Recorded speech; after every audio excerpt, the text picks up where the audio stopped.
Peace, assalamu alaikum, shalom, hotep, namaste, jambo, ashe. All the greetings of love and light to the darkest minds of the light. I am NapahShadah, and thank you for joining another SipDown. This SipDown is, sorry we're late by the way. This SipDown is going to be, like the others, very enlightening, very interesting, because we always find the best guests to come on and sit down and sip with us and speak to us about what's going on. So today we have Priest Danyahla of Maccabees TV. He is the I guess he's the leader. I would say the leader, the elder of his organization, and he is also a Hebrew Israelite. Now he may be able to clarify that a little bit more for us, but there is a lot of controversy over a film that Priest Danyahla is featured in as well, and the film is Ron Dalton's Hebrews to Negroes. Now, I have had the pleasure of meeting and interacting with Priest Danyahla through my, my journey, my spiritual journey. So, you know, he's been doing this for decades. And when I say decades, I don't want to date him, but it has to be at least 30 years that he's been a leader in the Hebrew Israelite community and leading the faith. So before we bring him on and give him a warm welcome, I'd like to say that I am sipping on a red blend. It's called Sideshow. And, oh no, wait a minute, it's a Shiraz, my bad. It's called Sideshow. And so I'm having some of that. We'll see how this show goes while I'm sipping on Sideshow. I'm going to hand it over to my beautiful co-host, Robin, and let her introduce herself. Let us know what she's sipping on. And then we're going to bring in our illustrious guest, Priest Danyahla Benjamin. May at Hotep and always freedom. I am just having some tea. I don't forgot which kind of tea it is that I'm put in here. I think it's elderberry. It's elderberry tea. Okay. Okay, good. A little bit under the weather. I've been going through a lot. So this is elderberry tea, trying to get me back to myself. Okay. And I'm talking to Priest Danyahla. I met him. You know Danyahla, don't you? Yes, I do. I met him years and years and years ago. I hope that he remembers me from years ago. At one of your husband's events, I met him. Right. So thank you. So we're going to bring him on. Now we do have the other ladies coming in. We have our sisters from different backgrounds, different faiths, different cultures. Some of them are doing, holiday stuff. But Dulcinea, Naphtali, and In Motion, some, hopefully all, will be joining us later. So without further ado, making this brother wait much longer, I'm going to go ahead and bring him in, and we will give him a warm welcome, a round of applause. Peace, Priest Danyahla. Priest Danyahla is here with us, family. Come on, let's put our hands together. I don't have a soundboard right now, so Robin, come on, let's give this brother a round of applause for joining us. Priest Danyahla, thank you so much for doing this. We had some tech difficulties, but you are here, and it's a blessing. Shalom to you. Shalom. We got to get on Sonetta. He got to get you a soundboard, right? What I got to do? I got to go show up at his house or what? He got to get you a soundboard. All praises to the Most High. You know what I'm saying? I don't even know how to work. I had a little something, but I didn't even know how to work it. You know, it's not just about having a good soundboard. You got to be able to know how to finesse those buttons and hit the right one. So, yeah, get on him, Priest. Priest. I got your back. Go ahead. And I wanted to say shout out to Sister Robin, Sister Freedom. Yes, I remember the sister. All praise to the Most High.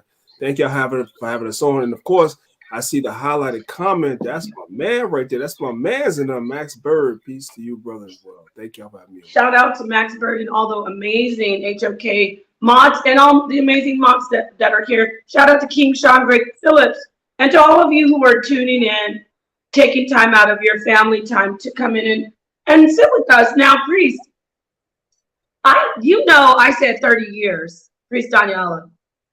You got to give us your background. I've heard it before. and it's amazing, your story from, you know, your hardships, losing your parents. But how long have you been doing, working as an elder and a leader in the Hebrew Israelite community? And can you just give us some background on your story? Yeah, I'll be real brief. I won't be long.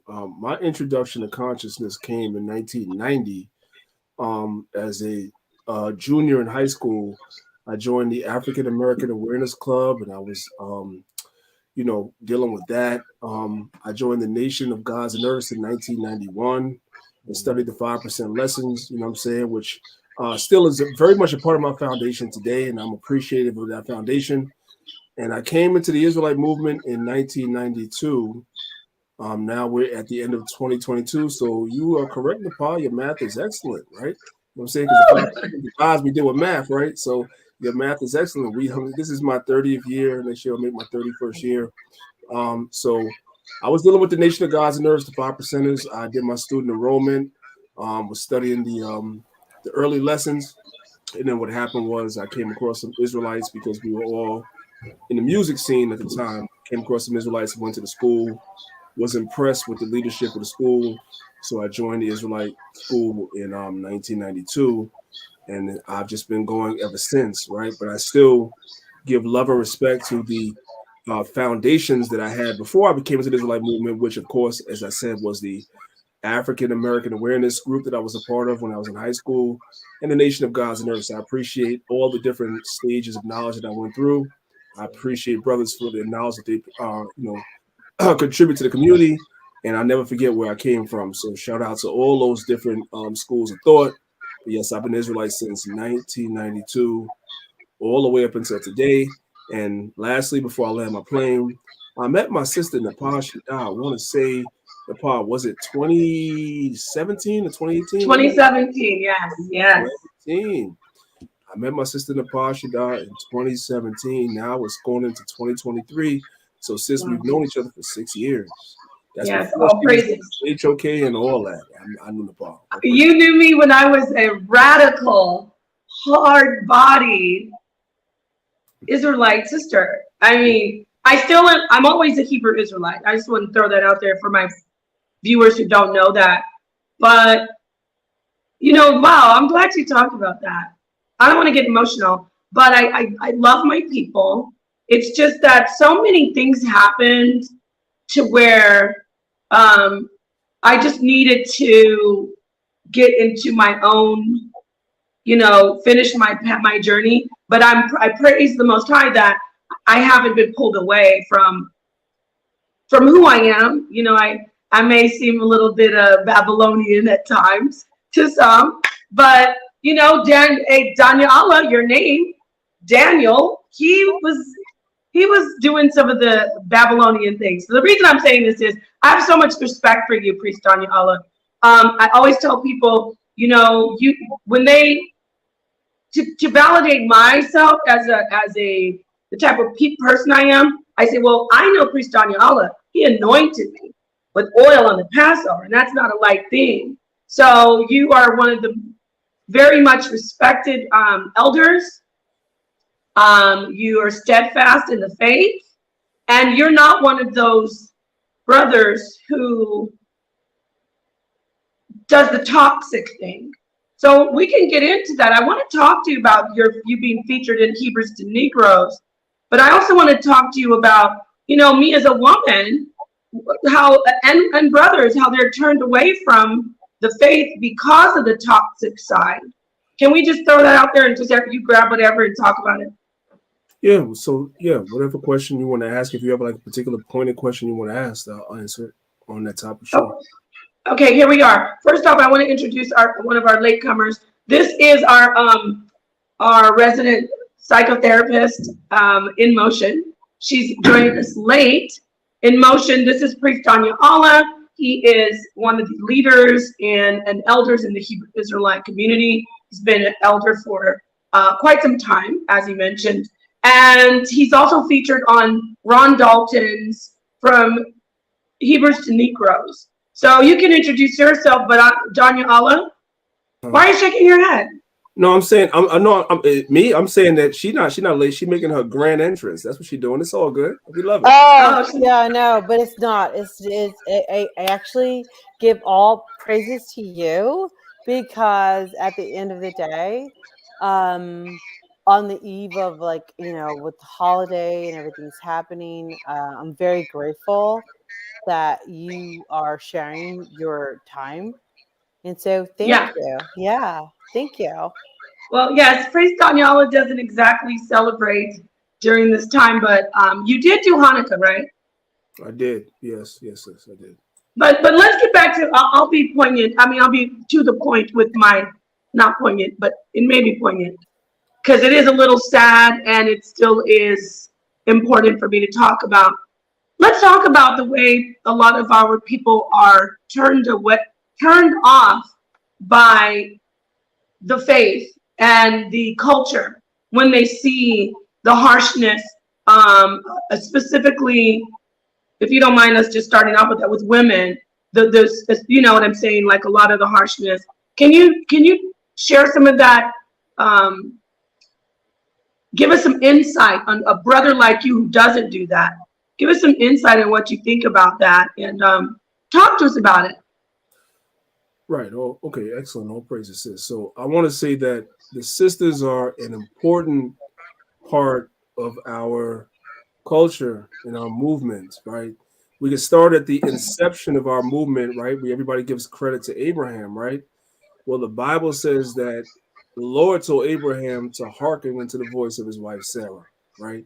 The Most High showed Sarah the way and what should be done, because Abraham, in his ignorance, had more favor towards Ishmael than Isaac, and it was Sarah that understood that Isaac was the child. So the Most High told Abraham to hearken to his wife. We see the same thing going on with Rebekah and Isaac as well. So we love our sisters. We have great sisters throughout our history. We have the sister, of course, Esther in the book of Esther.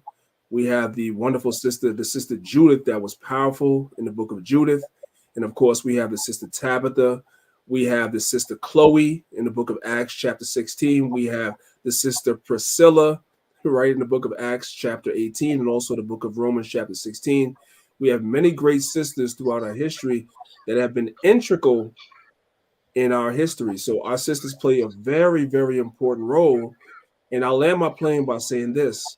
One of the great sisters in our history is the sister Mary of Bethany. Christ said, wherever the gospel is preached, what did he say, Nepal? That Mary of Bethany should be mentioned, right? So we Yes. read the story of Mary of Bethany, and right before Christ was crucified, Mary of Bethany anointed Christ with spikenard oil, right? If you know the properties, the medicinal properties of spikenard, one of the medicinal properties of spikenard is to calm your nerves, to calm you down. So if we believe this story as is written in the Bible, Christ was about to be crucified.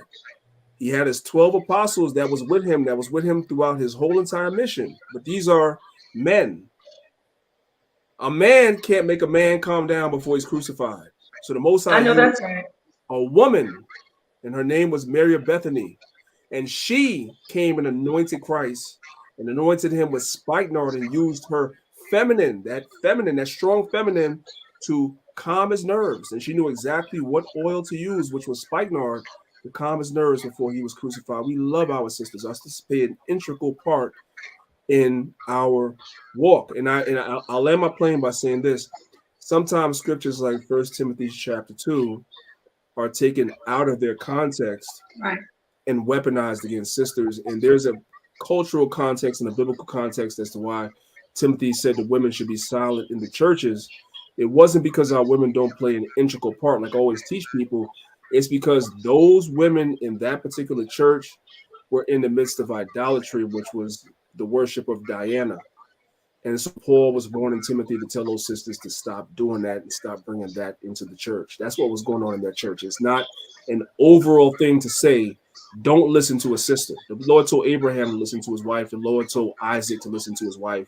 You know what I'm saying? Priscilla and Aquila being the man, Priscilla being the wife, they were a team and they were evangelizing and teaching people. So we have to keep balance in everything that we teach. I yield with that. Wow, thank you. I want to talk to you about Mm. the controversy of the Question pertaining to the, the woman's situation. yeah, but before we do that, that's why I jumped in, just guided back to, we're gonna come full circle, and you can ask the question for sure, Robin. You know you can always ask any question. But I do want to get back to, because a brother, like, the reason I thought about it is, you're the type of brother, the leader, the elder, that by the time I was already all beaten up by all the abuse and mental programming against women and the misogyny, I met you at the end of all of it. I came in 2011, and then around 2017 is when when I started to be my own self. I had never been to a Passover. I went to the Passover. That was the first Passover. I did Passover at my own home with my children. Every year we did a Passover, but I never had gone to one because the group I was following, and you know who I'm talking about, Danyahla, I'm not going to say their name. They said it was wicked to celebrate, that it was a solemn assembly, meaning they meant solemn by just we should be depressed and mourning. And I'm not mocking that, because there's always an element of mourning with our people. However, I was just fed up with all the doctrines of you can't celebrate Passover. You have to admit you're a whore for the Most High to really accept you. You only get saved through childbearing. 13, you know what? I'm not going to make this too crazy. So I was like, you know what? I'm just going to do this on my own. So that's when I went to the Passover with that you organized. It was amazing. The sisters were beautiful. The families were beautiful. There was such love. Shout out, much respect, shalom to your queen, to your wife, your goddess, whatever. I don't even call her goddess. to your woman, to your wife. Now the reason I said all that is because you are not the negative, toxic Hebrew, but you also progressed. I don't know if we have enough time, because you started very, very, very young, and you were in One West. But that's not my question. I'm going to the film. When you were featured in the film, was it because of the type of Hebrew that you are? You know, I'm going to say positive Hebrew. Is that what Ron Dalton was trying to really make sure that he displayed to the people of the world? Did he pick you because of that? Because you and I know, I mentioned the other brothers. I didn't really see the film, but I doubt that they're featured in the film. And correct me if I'm wrong. Why did he pick you? That's what I said all that just to ask you. Why did he pick you and to be featured in that film? I don't know. It's the Most High, because in the film, the first film, he just picked a random clip off of YouTube of my camp and just threw me in the film. And then what he did was he sent somebody that he knew that we had in common, that we both knew, to me and asked me, would I come to the film premiere and support him? I don't think Ron even really knew me. I'm not sure I don't know how familiar he was with my work. I don't think he picked me because of anything. I just think that he just threw me in there, honestly. I don't think so. I could be wrong, but he's never told me. No, you're being humble. Right. Maybe I don't know. He's never told me it was because of me or what I taught. He just picked me and put me in the film. As far as I know, I'm being honest with you. And we developed a relationship after I was in the film. That's when I never met the man before he put me in the film. I didn't know him at all. Oh wow. So we could speculate on it definitely, but I didn't know Ron at all. And he didn't even know me enough to come and ask me to come to the premiere. He sent somebody that we knew in common to ask me would I come. And I went to the premiere and we had a conversation and we built our relationship after the film came out. But why he put me in there, I can't say, because he never really told me it was because of who I was or how I taught. I mean, I would like to think so, sis, but I don't want to lie. I would say this man has what? I mean, he's a Hebrew. I'm speculating because that's amazing that I thought he'd seen your work. But in the film, are any other One West camp or any other One West brothers featured? Not in the first one. So he has, I believe there's 4 Hebrews to Negroes, not in the first one, but in parts 2 through 4, he interviewed everybody else, because when we came to the film premiere for part 1, he had a camera crew there, so he interviewed Tazariak, Hashar, Zabak,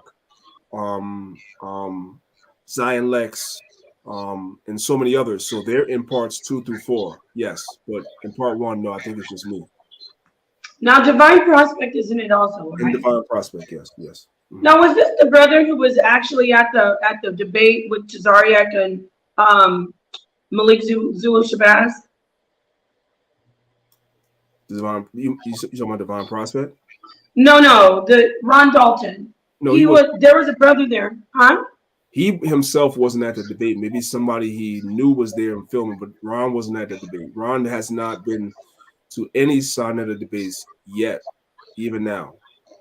Wow. So he's a Hebrew though, correct? Yes. Has he been? Does he worship? Is there somewhere where he follows like any specific? He was. If you've been following his journey, and I know limited stuff, so I don't want to speak. You know what I'm saying? Sure. But I know that he's from Detroit. I don't know if you know that, right? No. So yeah, he's from Detroit. So he was fellowshipping with a lot of Hebrews from Detroit, and during the time of the first film, he was closely associated with Pastor Dowell. You familiar with Pastor Dowell, Nepal? Oh yes. Yeah, he was closely associated with Pastor Dowell and people that are close to Pastor Dowell, like groups like that. He was closely affiliated with them for the first film. So that's who he was associating with, which was why I was so surprised that he put us in there, because we kind of are a little bit different than Pastor Dowell. But yeah, that's who he was associated with. And his doctrine kind of aligns with that teaching more so than mine. But yet he put me in the film. So but Ron is an independent Hebrew. He's not affiliated with any congregation whatsoever, even now. He's never been affiliated. He was close to Pastor Dowell in that ilk when he was making the first film. Oh, wow. Okay, so thank you for clearing that up. And family, including to myself, we need to go check the film out. I mean, Kyrie almost lost his basketball career over it, so it must be, right? Yeah. Has he spoken to Kyrie? Do you know anything about that?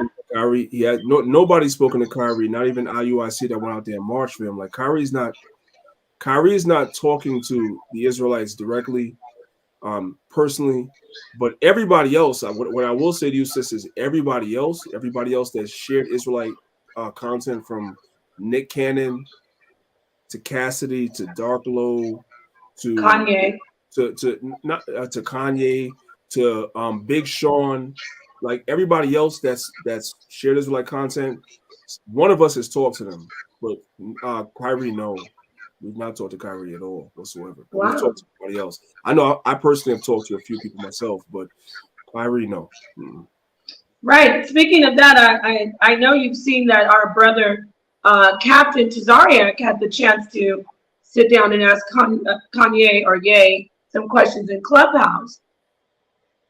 Yeah, shout out to WAC 100 for that. WAC 100 is the one that actually set that up. You know, whatever people think about WAC 100 and his presence on the internet and all the stuff that he gets into, because WAC gets into a lot of stuff, right? Everybody knows that. But WAC has a lot of connections in the industry, as we know. And he was actually the person that lined the interview up for Captain Tazariak.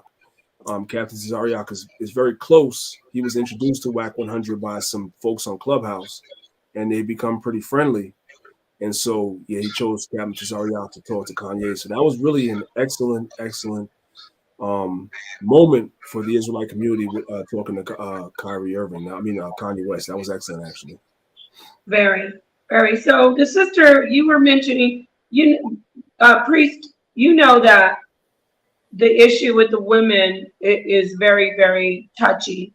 So Robin was going to come in after it. I mean, we went all the way around, but I'm coming right back because Robin wanted to ask you a question pertaining to the movie. What was the purpose of it? Be nice to me, Sister Robin. Okay. I'm messing with you. Be nice to me, Sister Robin. I'm teasing you.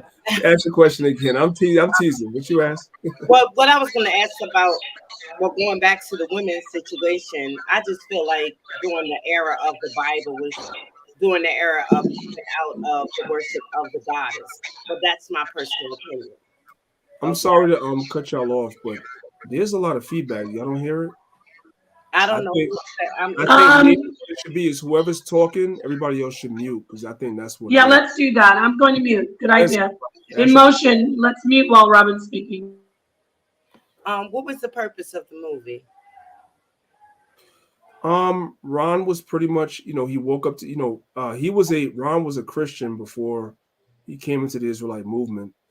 And so he awoken to be an Israelite based on some information he came across.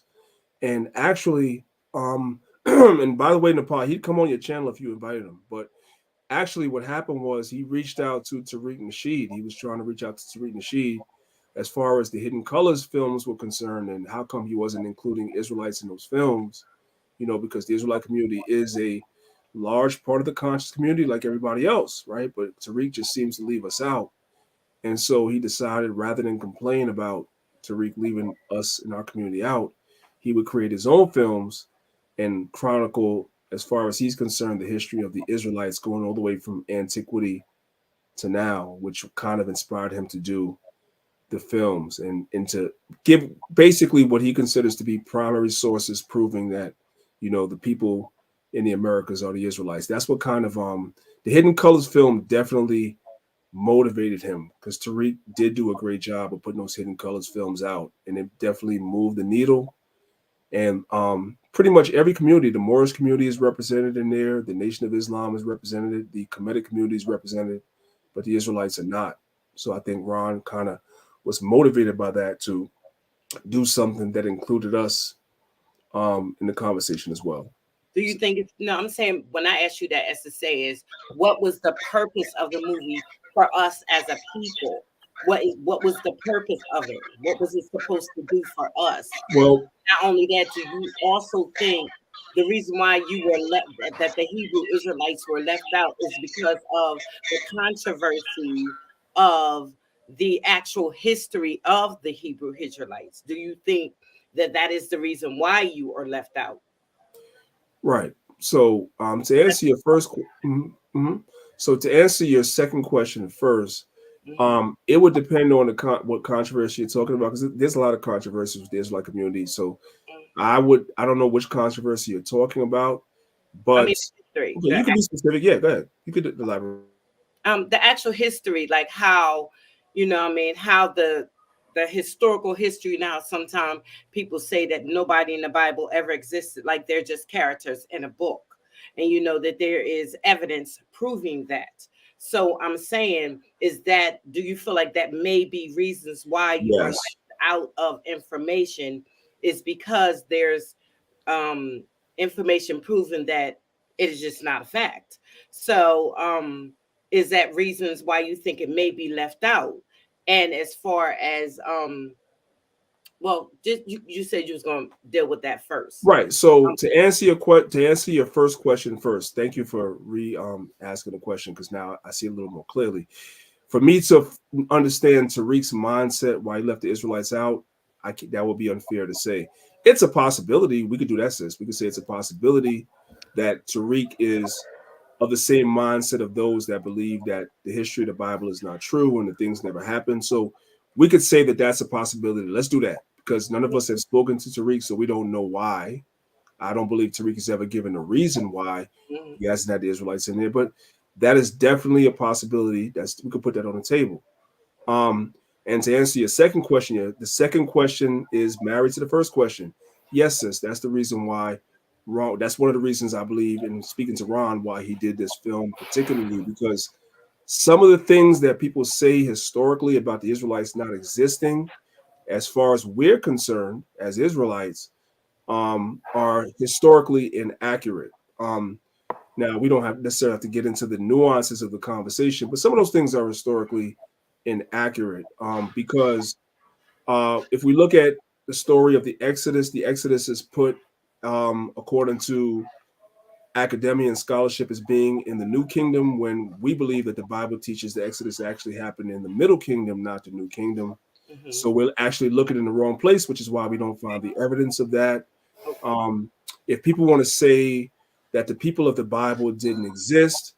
Well, we have to have conversations about what is, we have to establish what establishes whether somebody existed or not. That's a very, very important conversation to have, because if we hold the people of the Bible to a certain standard, we have to also hold other contemporary civilizations to the same standards.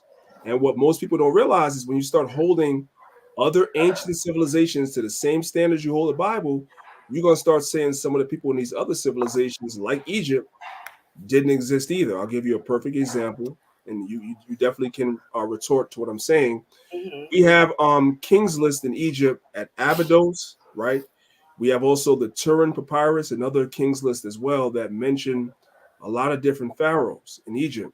These King's Lists do not agree. The Turin Papyrus of Kings does not agree with the Abydos Papyrus. That's a problem.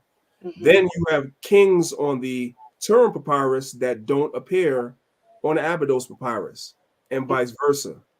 And then you have kings with cartouches on the wall at Abydos that there's absolutely no history, no papyruses, no steles, no nothing about these guys.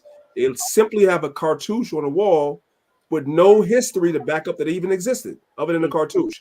You had the same problem in Egypt, the same problem in Nubia, and the same problem in the Levant with Israel. So it's a very nuanced conversation. So to answer your question without being long-winded, I understand why people say what they say. And so the motivation for Ron Dalton to do this film, amongst many other motivations, would be that we have as much evidence, we believe, that the people of the Bible existed as the people of Egypt have for a lot of the pharaohs whose bodies have never been found to this day. There was 170 pharaohs of Egypt, and right now they've only unearthed maybe 50. That would leave 120 pharaohs they've never found. There's no bodies, there's no papyruses, there's no steles, there's no nothing. It's just a cartouche on the wall at Abydos. That's it. So you have the same problems we have. So this is the reason why Ron Dalton created this film. And that's not to even start a back and forth argument or conversation. No. Right. I need you to just hold on, Robin, 1 second. I want to ask, why do you think, praise Danyahla, with your experience in this community for, I'm talking about, when I say this community, I'm talking about the YouTube community, not specifically the Hebrew community, but how the Hebrew community has been attached to the YouTube consciousness community.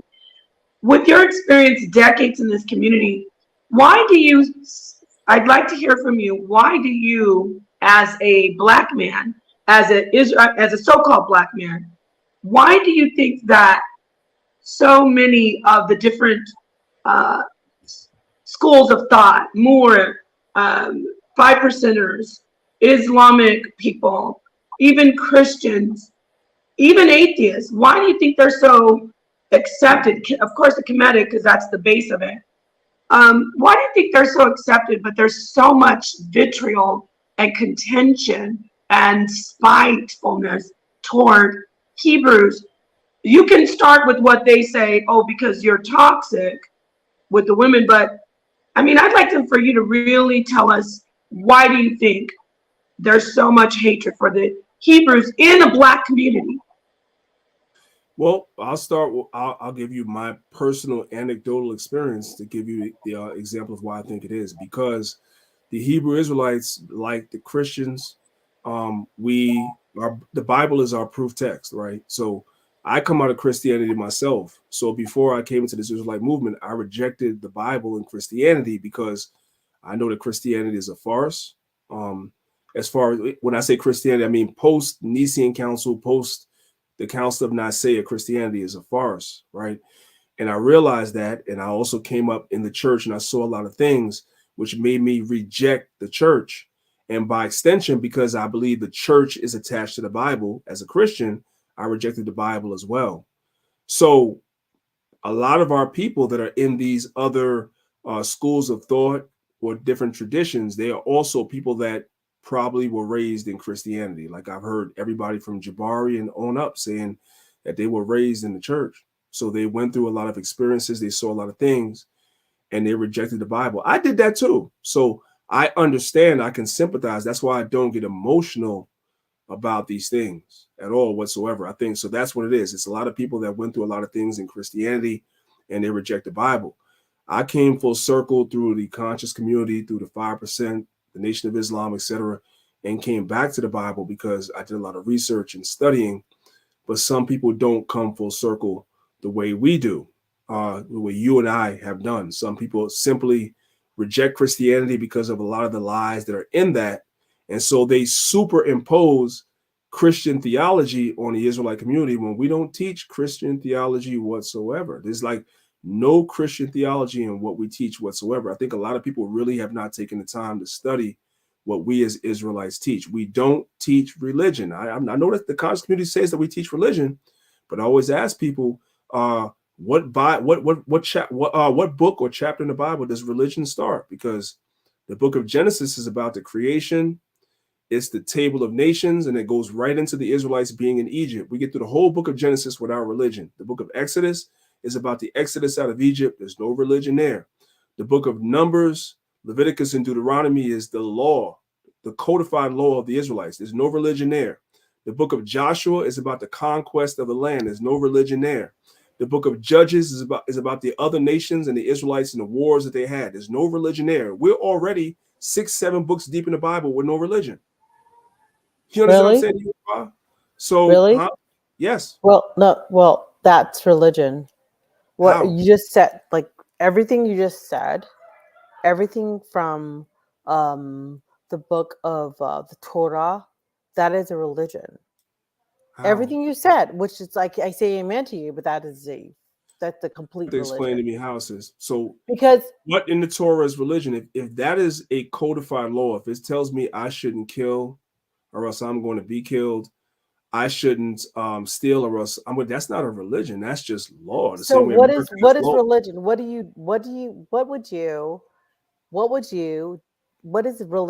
What would you identify as religion? And before you answer that, Priest Danyahla, in motion, let us know your position that you don't think religion is negative, correct? No. Okay, so she's coming from an angle where religion isn't something that's negative. So because she's I don't know what your background, you have some type of religious studies background. From a very scholastic, objective, right. What religion is, what religion is not. So she's not coming from religion as negative, and she's not fully familiar with the community and the language. So in this community, religion is something where we've been indoctrinated. It takes away our true spirituality, our connection with the Most High. So that's why I just wanted to give you some background on that, Priest, before you answer. So that's what she's contending. Oh, it is religion. You know what I'm saying? So I'll hand it back to you. Right. So what you see as formalized religion is what you see in the Christian church today. The traditions that come out of the Christian church today, that will be a form of religion. Islam will be a form of religion where they have these customs and traditions that are not necessarily codified in the book, right? Like, for instance, right now we're in a season where you have the Christian church that's observing Christmas. That's not codified in the book. The Christian church observes Easter, Lent, and things of that nature. That's not codified in the book. That's more tradition. That's more your religion, as opposed to simple things. Like I said, in the book of Genesis, it gives us a creation. Creation is not religion, right? Then from after it gives us the creation, it gives us the table of nations, going all the way from Adam, all the way down to Noah, all the way down to Abraham, Isaac, and Jacob. It gives us a genealogy. That's not religion. Then at the end of the book of Genesis, you see the Israelites going down into Egypt because of the famine. That's not a religion. So we're through Genesis with no religion, right? Then we get to the book of Exodus. We see the Israelites in Egypt. Then we see the plagues come down, et cetera, and the Israelites exit from Egypt. No religion there. Then we get to the book of Leviticus, Numbers, and Deuteronomy. The Israelites are in the wilderness, and the Most High gives them certain laws that they have to observe. And if they don't observe those laws, right, then there are judgments for breaking those laws, right? Same way America has laws, and there's also penalties. That's a religion. That's not a Okay, well, this is the thing about this is I want to say this. This, I think what we're seeing right here is an example of what I think a lot of people in the community, in the YouTube consciousness community, they begin to become resentful because as Hebrews say we reject what a lot of people have hold divine. So as Hebrews, we say, okay, that's rejected. That's rejected. And I think people become uncomfortable and they get defensive. And that defense turns into offense. I'm not talking about the emotion, but I want to take it back to the consciousness community. Then it's a full-on attack on everyone and their belief. No, what happens is in Torah, and thank you very much for bringing this. This is amazing that in the Torah, when we talk about Leviticus and the law, that is when it becomes religion. Okay. Yes, we have made the point that you don't agree that he is rejecting religion. But that is still, I think that's your standpoint, because what's going to happen, and this is what happens, I don't want our show to turn into debating what the belief of Danyahla is. I would like for people to get, what I want to do is show where Hebrew Israelites are coming from. Because when that film came out, people like Kyrie and people who are sitting around and just living their lives, and they say, oh my gosh, this makes sense. So he's put his position that it's religion, and you say that it's not religion, and you say it is religion. In motion, I'd rather you to ask him questions about, what they practice and what they do from Torah. I'm not trying to leave you, but I just don't want you to be going back and forth about religion. No, because the part of like what makes it so sacred for people who follow the law is very, very, very, it's personal. Yeah. Wait, we have a question in the chat. I'm sorry. Hold on, emotion. Is someone's television on? If it is, turn it off. Go ahead and finish your thought, and then I'm going to ask this question from the chat. What it is, Napah, is that everybody's not muted when she's talking. Yeah, I was muting. I'm sorry. So it's all good. Finish your statement, and then we're going to. Robin, do you want to read that question? Are you finished, in motion? Or somebody read it. I'm going to mute out.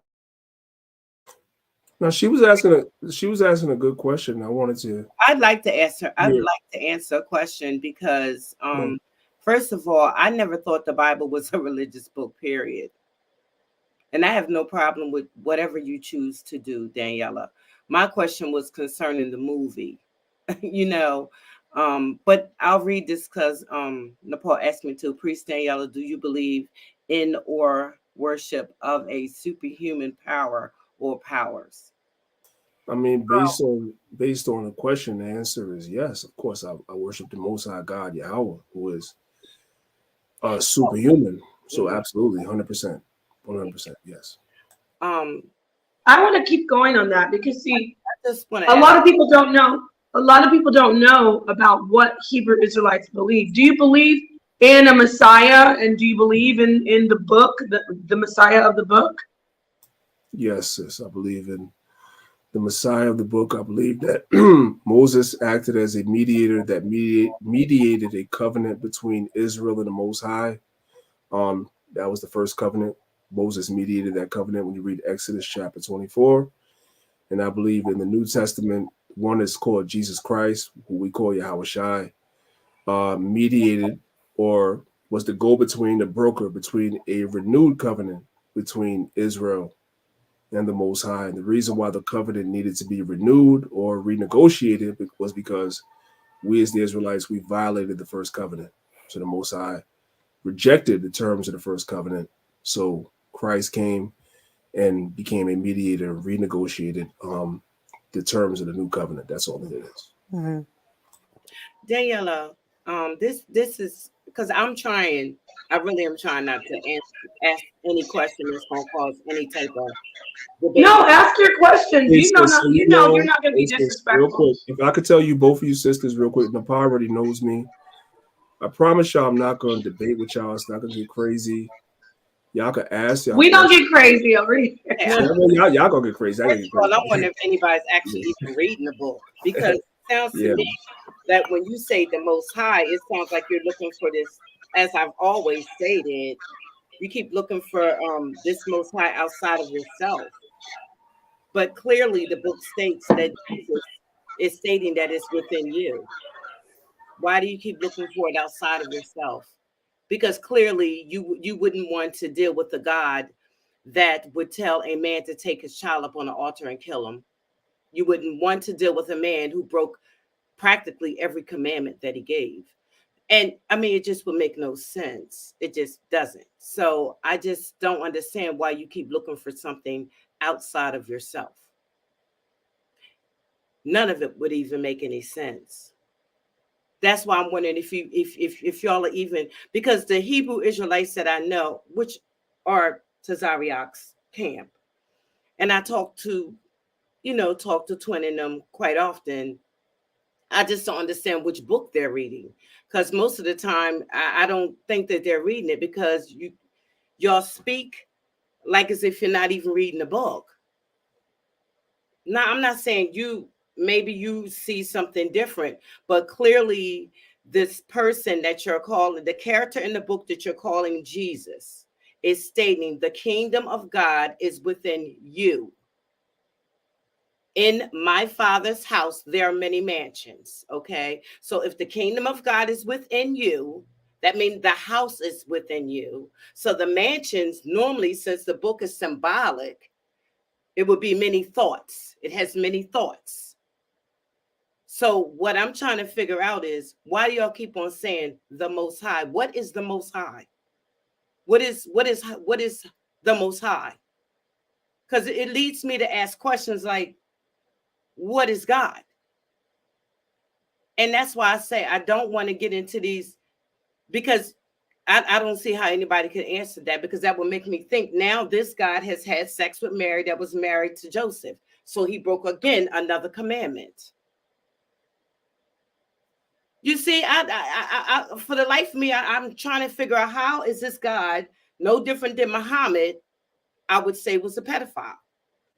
You know what I'm saying? So I'm trying to figure out this. It's not making sense.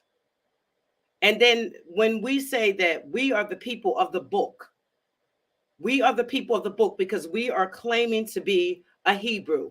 That's why my question was, what was the movie supposed to do for us? And if a person say that God is love, then we have to be love. We are who has to be the one who is given the love.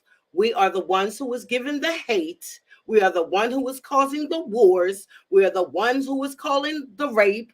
We are the ones who is causing, I'm not saying us personally, I'm saying the ones that's causing the bad stuff that goes on. It's us humans that's doing it. And the ones that's causing the love and the good stuff, we're also doing it.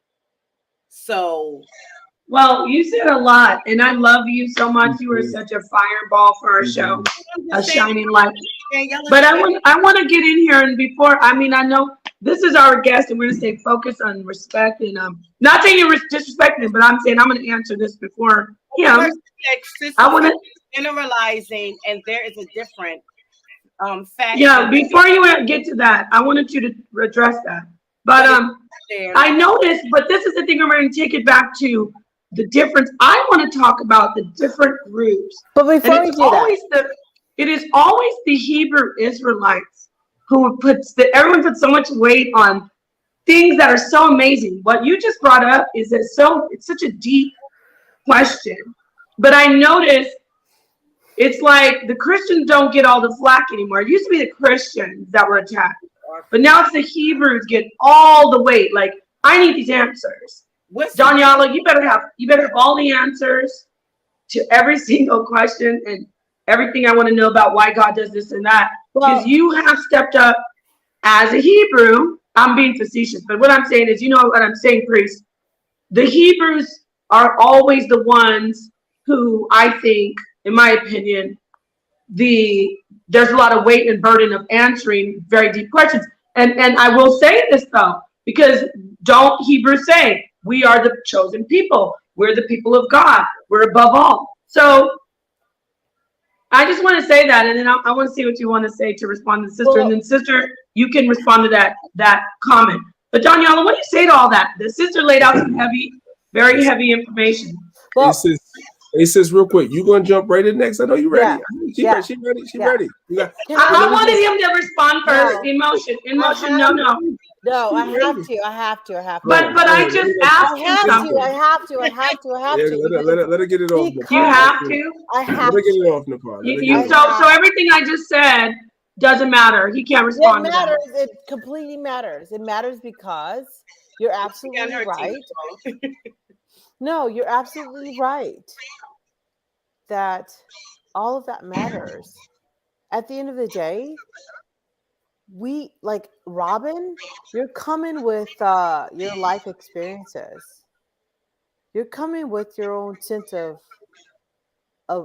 what it is in your path. We're all coming to the table right now of what it is to feel connected and what God is to you, whatever that is. Which is a very heavy question.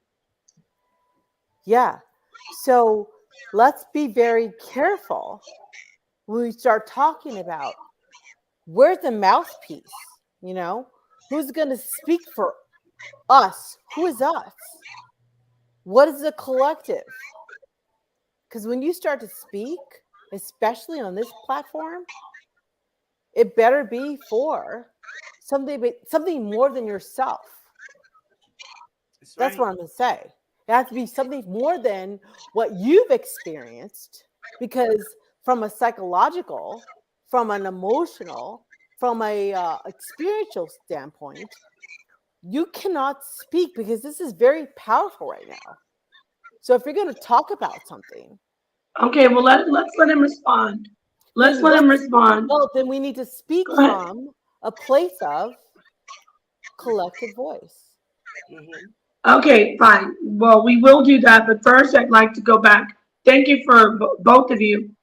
Danyahla, what do you think about all this, about these deep questions that are often you have to be addressed, and you should be. You're priest, you're leader, but you're a Hebrew Israelite. Unlike Christians, they say, "Oh, Jesus forgives. He has mercy. You can do." You come with a lot of strictness, and you say, "No, follow the Torah, or you have the wrath of the Most High." And then you say, "We're the chosen." There's a specific type of people, and we'll get to that. So I want to ask you: have you noticed? Am I off base, Danyahla, when you see that the Hebrews get a lot of weight put on them to answer some pretty heavy questions that others don't have to answer?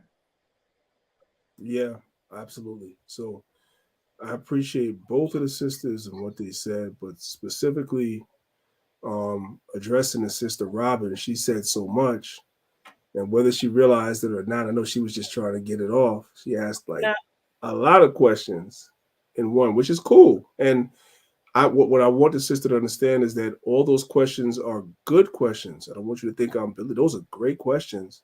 And each one of those questions require a good answer, but those answers take time to unpack. Because I'll tell you something. I said it before. I don't know if you picked it up, Sister Robin. I'm going to say it again. I didn't leave Christianity and jump into the Israelite movement. I joined the conscious community. I was a 5%. I was Nation of Islam. Some of these very questions, when I came into the Israelite community, I had them too. So these are actually good questions. That's where I want to start. I want you to know those are good questions and those are fair questions. I don't necessarily think we'll be able to unpack all those questions in this conversation. You have to be, I'm being fair, so I need you to be fair. All those questions, each one of those will require maybe 20, 30 minutes to talk about. That's number one. I'm going to say this to you, Danyahla. I'm going to say this to you because somebody put that comment in. Yeah. Judas, the reason why I'm saying, okay, the characters in the book. because anything can be explained by using a character. Okay? And they didn't have to exist. Anything can be explained by using a character. You know? Judas, the character that he did was an example of betrayal. That's an action that we do, and that's an action that we have. That character, denial, that is a character, an attribute that is within us. All I'm saying is every story in the book requires a attribute, an example of something that we have inside of us. Every story, from Genesis to Revelation, every part of it, symbolically and allegorically, explains different attributes needed to be loved. Those are not attributes of a man flying in the sky. Those are attributes that's within inside of us. Period. Right. So, but And sis, what I'm trying to say is when you did the movie, okay, and because simply, you know, it to me, it's men that are running things now. When it was us that are running things, it was different. The way I feel about the Bible, it came at a time when it was pushing us out. That's why the women are treated however they are treated through religion. Now we're talking about religion. Religion is something that is used to put the woman down, period. That's how I see it. Okay. Okay. Let's give him a chance to respond. now, sis, you have a lot of talking points, and they sound good. I hear these talking points all the time. But if we begin to unpack some of the stuff is going to fall upon his face. Number one, Not. yeah, it will. Let's let him respond, Robin. Challenge you. Robin, please let him respond. It's fine if she doesn't. So in the part, it's fine. She doesn't necessarily have to agree. I understand that there's a level of passion that she has for what she believes, and I understand that. Yes, I know. But what I would ask the sister is, this is what I'm going to ask you now, sister. And I'm going to be a little hard on you, right? The same way I'm coming into this conversation, genuinely listening to what you're saying. I will listen. You got to put your guard down a little bit. You got your guard up. I can see it. You got to put your guard down a little bit, and you have to be willing to have the conversation. Like, I'm not coming at you. I'm listening to what you're saying. I'm respecting what you're saying. You got to do the same, right? So what I'm saying to you is this. Let's start off with the film. Now, I won't be long because I want the conversation to flow. No, go ahead. We want to hear from you. That's why we invited you, and you're taking your time with us. So please take your time. So I want to start with the film because the sister asked in her first line of questioning, amongst other questions she asked about the purpose of the film. The purpose of the film was to show, as far as the film creator was concerned, to show a line of descent between Black Americans and who would be considered to be the ancient Judeans or Israelites that go back to antiquity. That was really the purpose of why Ron Dalton did this film, to show that the Black people in America, they share a genetic and historical commonality with the ancient people of the Bible. You know what I'm saying? The Israelites. That was the purpose of the film. That's why the film was put together, right? You don't necessarily have to agree with what he said, but the film was put out, and you go and you watch the film, and you can, as the old folks say, you could eat the meat and you could spit out the bones. That's the beautiful thing about the age of information that we live in. Information is at our fingertips. So we can read books, we can watch documentaries, we can watch videos on YouTube, and we could take in information, and we could eat the meat, and we could spit out the bones. That was the purpose of the documentary. So I wanted to start there because that was something that you said towards the end of the first thing, not just the last thing you said, but the first time you spoke. That was something you said towards the end about what was the purpose of the film. Now, as far as the different things that are in the biblical text, the biblical narrative that you may not agree with, right? You may not agree with the story of the birth of Christ, right? You may not agree with the certain stories in the Bible as far as people existing or not existing. Each one of those conversations, on its face value, we have to sit down and we have to have a conversation about. Like, I wouldn't be able to the way that you just laid it out and you asked all those questions pretty much in one paragraph, the way you asked it to me, I would not be able to sit down and give you a concise answer to each one of those things without sitting down and going through the nuances of each conversation. There's a lot of nuances in these conversations that we're having when we're talking about the Bible. I believe there's also a lot of talking points that people use because they take scripture out of context. Like, for instance, Napah and I was talking earlier about the scripture in 1 Timothy chapter 2 about the women, and they take that scripture and they be like, oh, that's misogyny. When in fact, if you really look at that scripture in its historical context and why it was written, there's a reason why that scripture was written, and it's a reason why it was written to who it was written. Because Timothy was a real person, and he was also a bishop over a church in a particular place, and there were things that were going on in this particular place that Paul was addressing that was out of order. But people take these things without actually doing the research and make these conversations and say, oh, it's misogyny and the Bible is against women, so forth and so on, not knowing the same person that you could accuse of being a misogynist, which would be the Apostle Paul in the case of 1 Timothy chapter 2. If you go to the book of Romans chapter 16 and read about what Paul said to the women in that church, that's not misogyny. Paul had an assistant by the name of Chloe, right? And Chloe was a great help to the Apostle Paul. And so Chloe was sent to the church at Rome when you read Romans chapter 16, and Paul told the church at Rome, whatever she tells you to do, do that. Wait a minute, I thought Paul was a misogynist. I thought he hated women. I thought he Wait, you mean Daphne? Daphne. It's Chloe. It's Chloe. First, read Romans 16. If you want to. Oh, you're talking because I thought Chloe was the man. Isn't there some controversy that Chloe isn't a sister? I've never heard that. You'd have to show me that. I've never heard that. Oh well, I'm happy to hear that Chloe's a man. Let me look. I mean, a sister. Romans chapter 16. Yeah. But I was taught. I'm pretty sure I was taught that Chloe was a man, even though that's a woman's name. Back then, that it was a man. So you've given me some information. Hey, Napah, sorry. I'm mistaken. I said Chloe is Phoebe. I said the wrong name. It's Phoebe. And I said Daphne. I meant Phoebe. It's Phoebe. It's Phoebe. I said Daphne. Yes. But why did I? Wow, that was weird. We threw out all the Greek names there. Yeah. Daphne, Chloe, Phoebe. Right. Phoebe, yes. Continue though. I'm sorry to interrupt your flow. The point is that here is a sister that was sent someplace, and it was told in the same Bible that's supposed to be misogynistic. When you read Romans chapter 16, verse 2, Paul tells the church at Rome that whatever the sister comes to the church and orders you guys to do, you should do it. So there's a context, and this is what I was telling the sister. I'll land my plane right here. There is a context to things that are written in the Bible.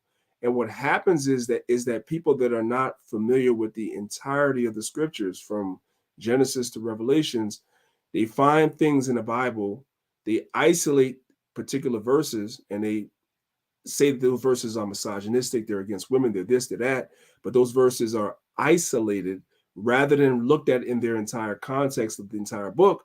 And when you look at and have a conversation about the book in its entirety and its context, it's a different conversation than the conversation that people had. And these are conversations that people have to be willing to sit down and have the conversation, A, and B, to yield to the fact that most people that make these conversations are only familiar with those particular verses, but they're not familiar with the text in its entirety.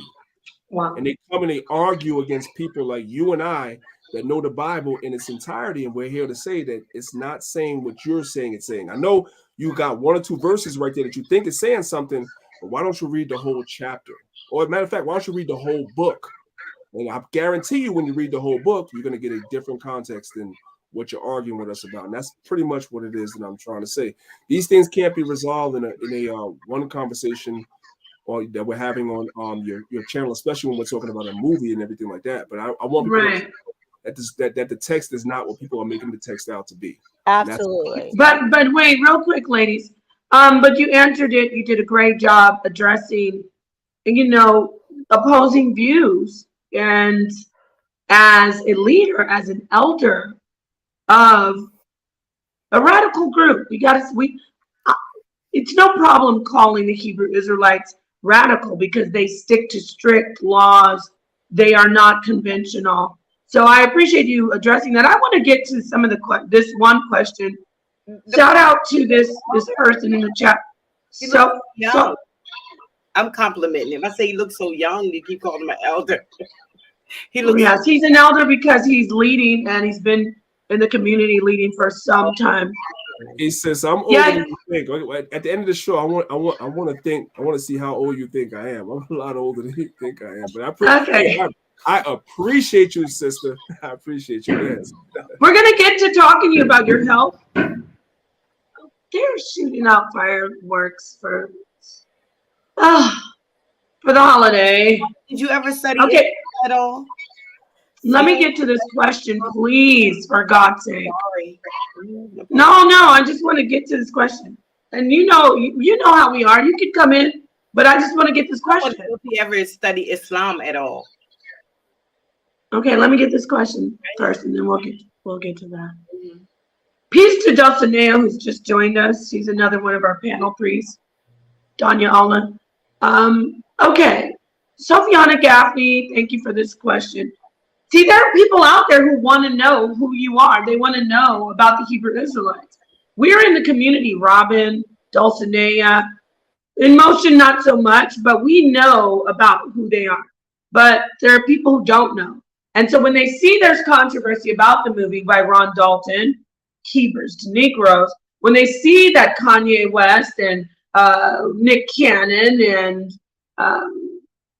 Kyrie, when they see they're being blackballed or threatened to be blackballed over Hebrew Israelite faith or even being curious about it, people say, well, why? Why is it like that?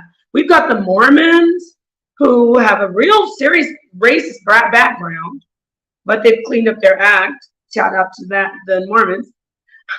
We see all these different belief systems, all these cults.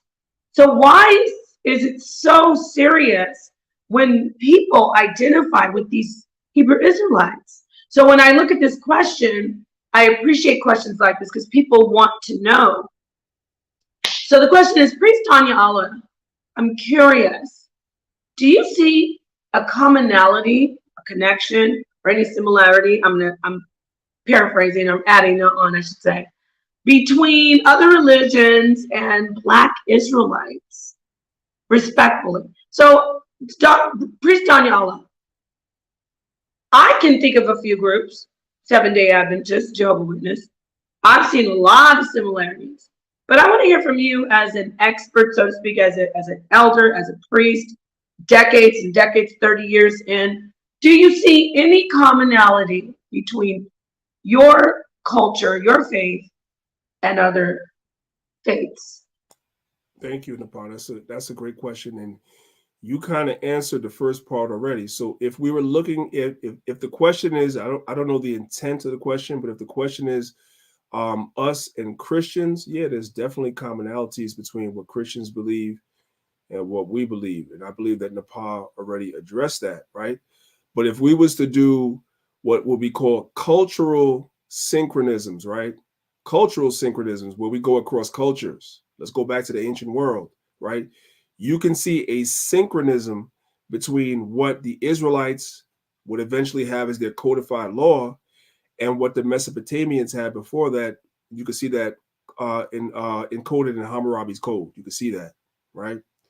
You can also see what the Israelites have encoded in their quote unquote 10 commandments and also their broadened law. You can see some of those same tenets or principles spoken about in the Papyrus of Ani, as you guys know it today. That would be the 42 declarations of innocence, or the 42 negative confessions, or what you call the 42 laws of Ma'at. You will see that there were universal codes or principles that went across civilizations. This is where the term cultural synchronisms come from.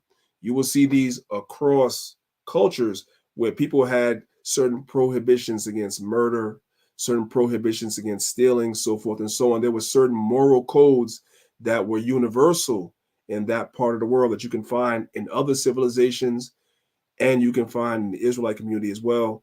In addition to what Napah said, you can definitely find synchronisms between what Israelites believe and what Christians believe, absolutely, which is why we are able to have these conversations. Of course, we as human beings, we tend to a lot of times focus on the differences, but there are 100% things that we universally agree on. I don't think if you talk to a Christian, a Muslim, somebody that's into comedic science or comedic science or African spirituality, I think everybody across the board will agree that if you kill somebody without a cause, that's evil. Doesn't matter what culture you're into. So of course, there are certainly commonalities between all the different communities. Absolutely, 100%. I want to move on to, this is great, hearing from you, hearing about the beliefs. Y'all love, you know what, you guys, I love these ladies. This was beautiful. Wait, when I'm speaking, no, I'm just kidding. What do you want to say in motion? Because this is beautiful. Because I mean, hearing about I like not knowing so much of the religious practice, but hearing the sense of moral code, right? What we're talking about from what makes a religion, and it's a religion when you say there's a moral code or not killing each other, about a sense of morality, a sense of love your neighbor as yourself. How does that translate? I mean, on the ground for you? I can't even imagine, because the people I treat, the sense of trauma, violence, gun violence, sense of aloneness, not feeling that you're connected to someone else.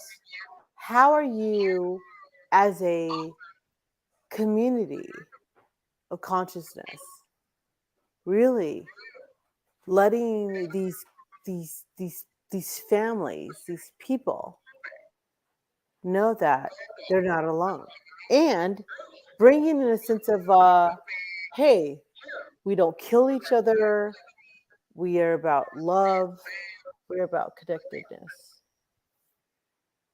Yeah, how are you set apart? Well, one of the things I could tell you, sister, real quick, to answer your question, is that you have to know that something is wrong to want to make a change, right? There has to be something intrinsically in you that knows that something is not right to make a change. So when you read the book of Ezekiel, chapter 9, I believe it's verse 4, the Most High told the prophet Ezekiel to set a mark on the men that sigh and cry for all the abominations that be done in the midst thereof. So what I'm saying to you is that I'll always use myself as an anecdotal example of what I'm talking about. I'm a black man, raised up in the community, raised up in the hood. I check off 8 out of 10 boxes of every statistic that was supposed to make me, fail in this world, right? My father died. My father died when I was 12 years old, so I grew up pretty much through the most important years of my life without a father. My mother died when I was 11 years old, so I was supposed to be in the streets. I'm supposed to be in prison. I'm supposed to be a statistic. That's what I'm supposed to be, right? I'm supposed to have lost my mind and went out and commit crimes and sell drugs to my people. This is what I'm supposed to have done, because a lot of people, experience less than what I experience in life. And that's how they end up. They just end up a statistic or a number or something like that, right? But even going through everything that I went through, I still realized that at some point or another, something was wrong. And I realized that the conditions that our people in wasn't right. So there was still something in me with everything I went through that kind of kept me from falling into being a statistic. So what I'm saying to you, if it makes sense, is that the first thing, in order for somebody to even acknowledge any type of spirituality and want to make any type of change, is that there has to be something already in you that can look around and look at the conditions of our people and know that we're better than this. and the condition that we're in is not right. And that's what happened with me. You know what I'm saying? I even though I was going through what I was going through, I just knew that the condition wasn't right. And these are the type of people that we look for, pursuant to the scripture I just quoted to you in Ezekiel 9:4. We set a mark on those of our people that sigh and cry, that know something is not right. They may not know what it is that's not right, but they know something is not right. Why are we, number one, dying for every statistic in health, like heart disease, cancer, high blood pressure, diabetes? Like, why are we number one in all these statistics? Why are we the last hired and the first fired? Why are we so high on the incarceration list? Why is it our people? Why is it our communities is where they put all the liquor stores, the fast food restaurants, the Mama's Fried Chicken, the abortion clinics in our community? Like, why is it that all these things are happening in our community? Why are we so high on the list of STDs? And the list goes on and on. We're just so high on so many quote unquote negative things, right? Some of our people think that that's normal. So they live life thinking that's just the way things are. There's others of us that know something is not right. And those are the people that we identify and we try to reach out to and try to change their minds and show them that there's a better way for us as a people. That's right. Awesome. I say amen to you, because that is exactly that the what you tapped into, the intergenerational trauma, the sense of why the diabetes, heart disease, all these things are built on. You know, it's amazing how we talk about we can go to the Bible, we can talk about all the things that happened in the Old Testament and Torah, but it's interesting because what you just said, within your generations, between you and maybe 3 generations earlier, that's intergenerational trauma. We're talking about people that have endured suffering, not documented, not in the Bible. That's something that happened to you and your family. That's something that happened to your cousin, your next door neighbor. And that's something that is connected to you, that makes your life experience. So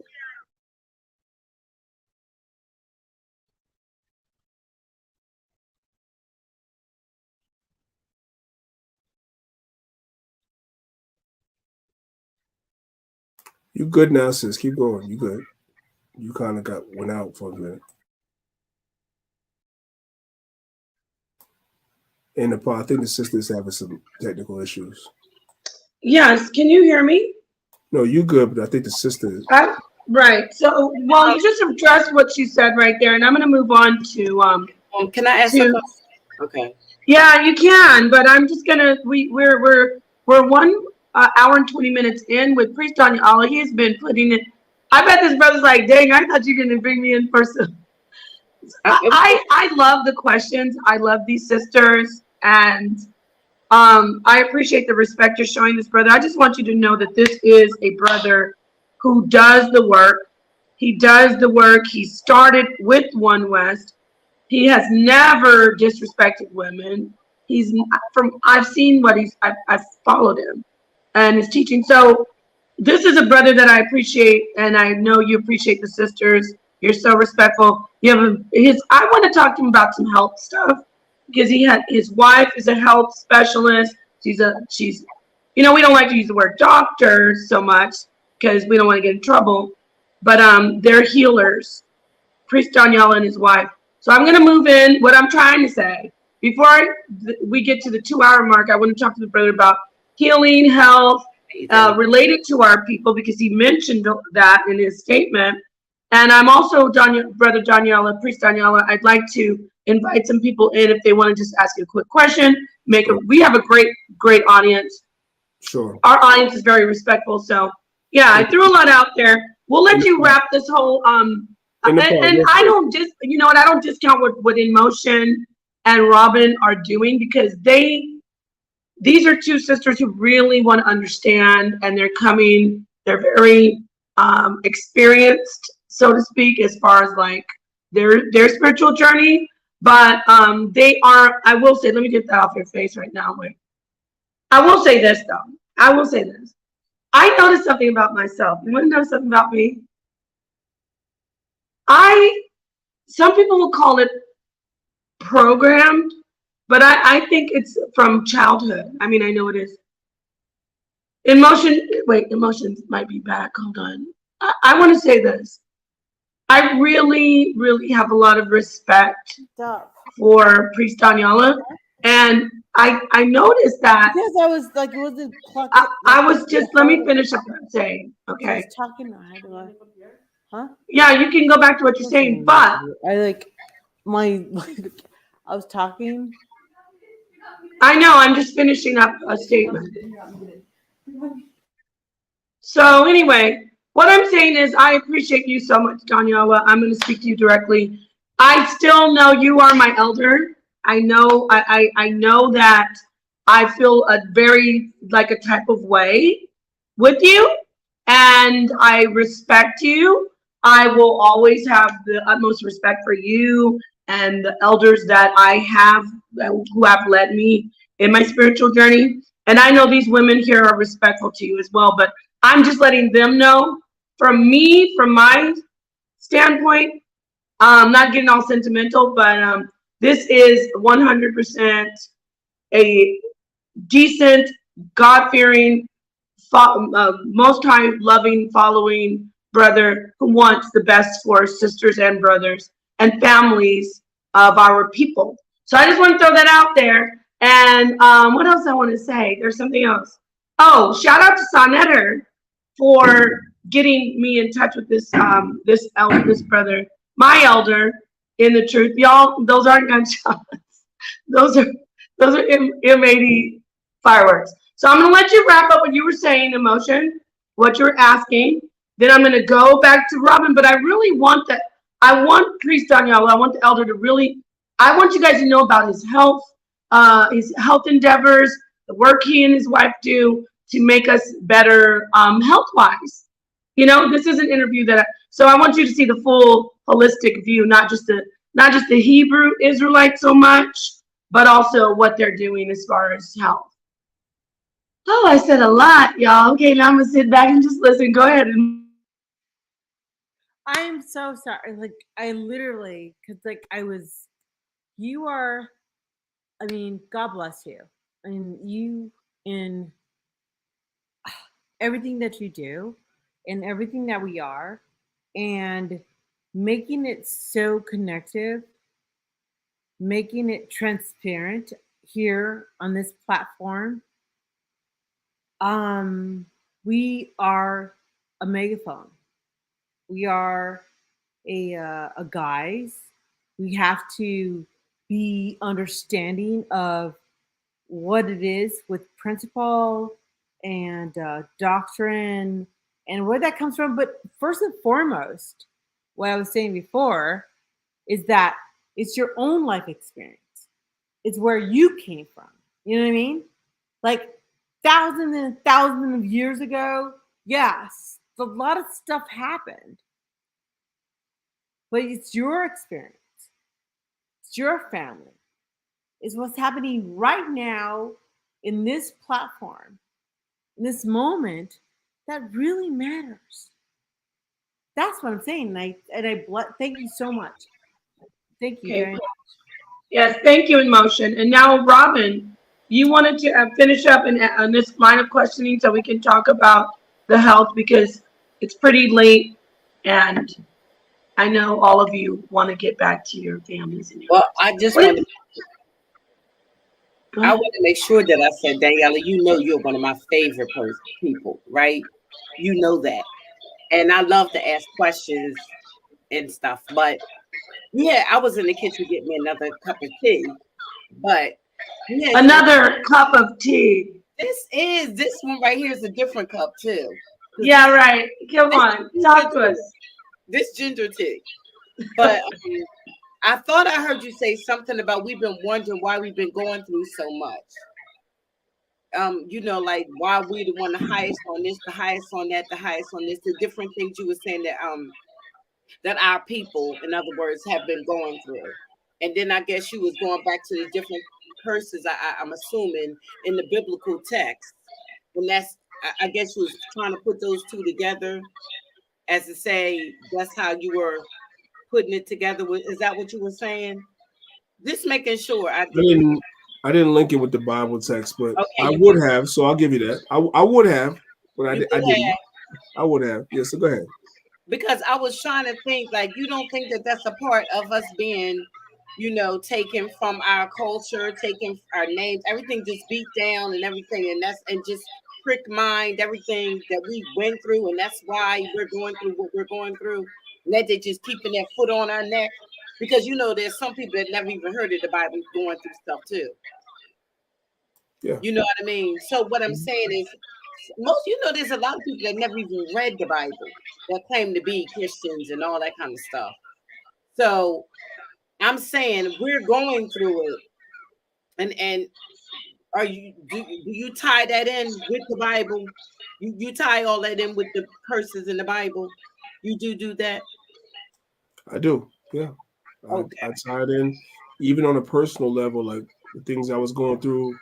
Now that I know the Bible, I understood why I went through them before I knew the Bible. So yeah, I would tie it in. Absolutely, 100%. Okay. Real quick, just before you keep going, sis. There's still that echo, sis. Somebody's not muted when you're talking. I don't know who it is, but I you don't can know. I continue. have before too, Danyahla. I have before at one time too. I understand the Bible completely different now. I see it completely different now. But at one time in my life, I did too.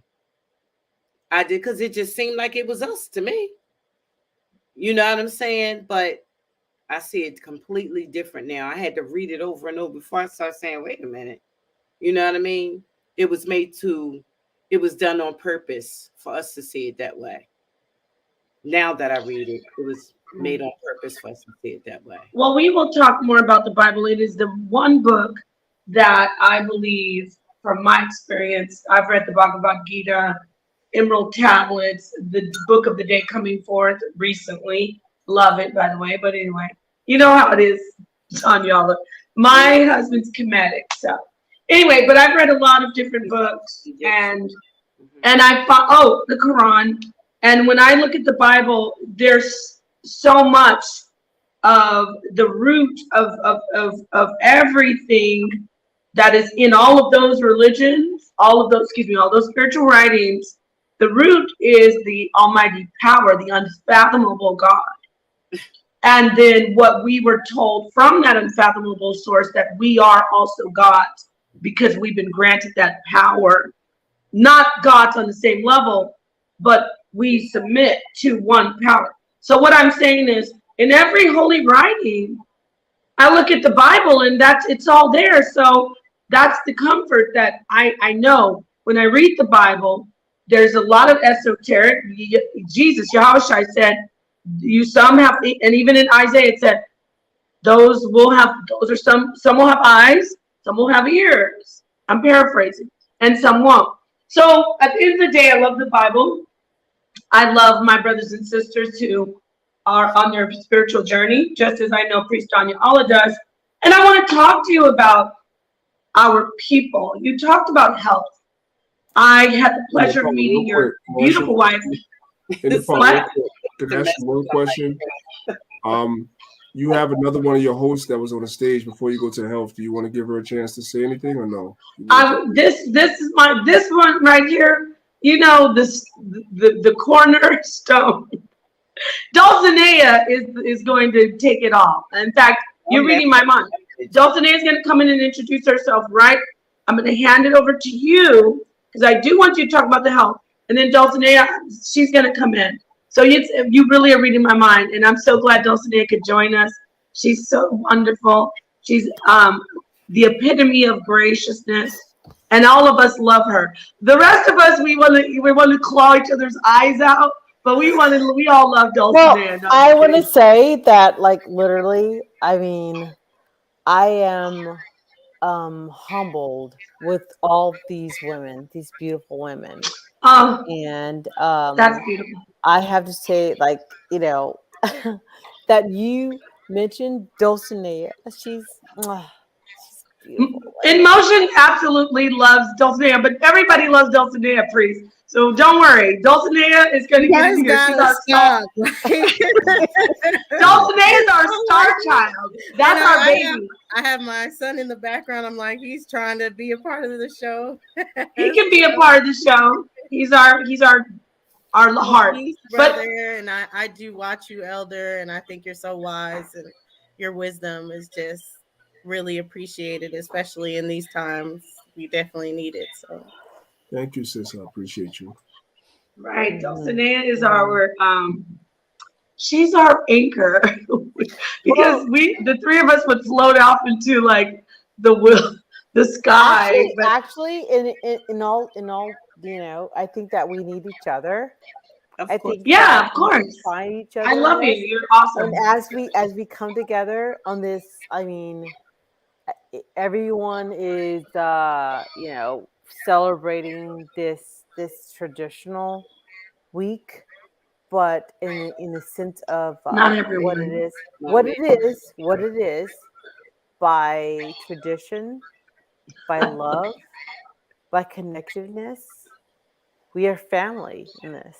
Okay. Aw, you're sweet. I love your emotion. Yeah. You're getting too hip. You're getting a little too hippie-ish on us right now. No, I'm just kidding. I love the hippiness. Hold on. Let's let this listen. See what I mean? Priest Danyahla.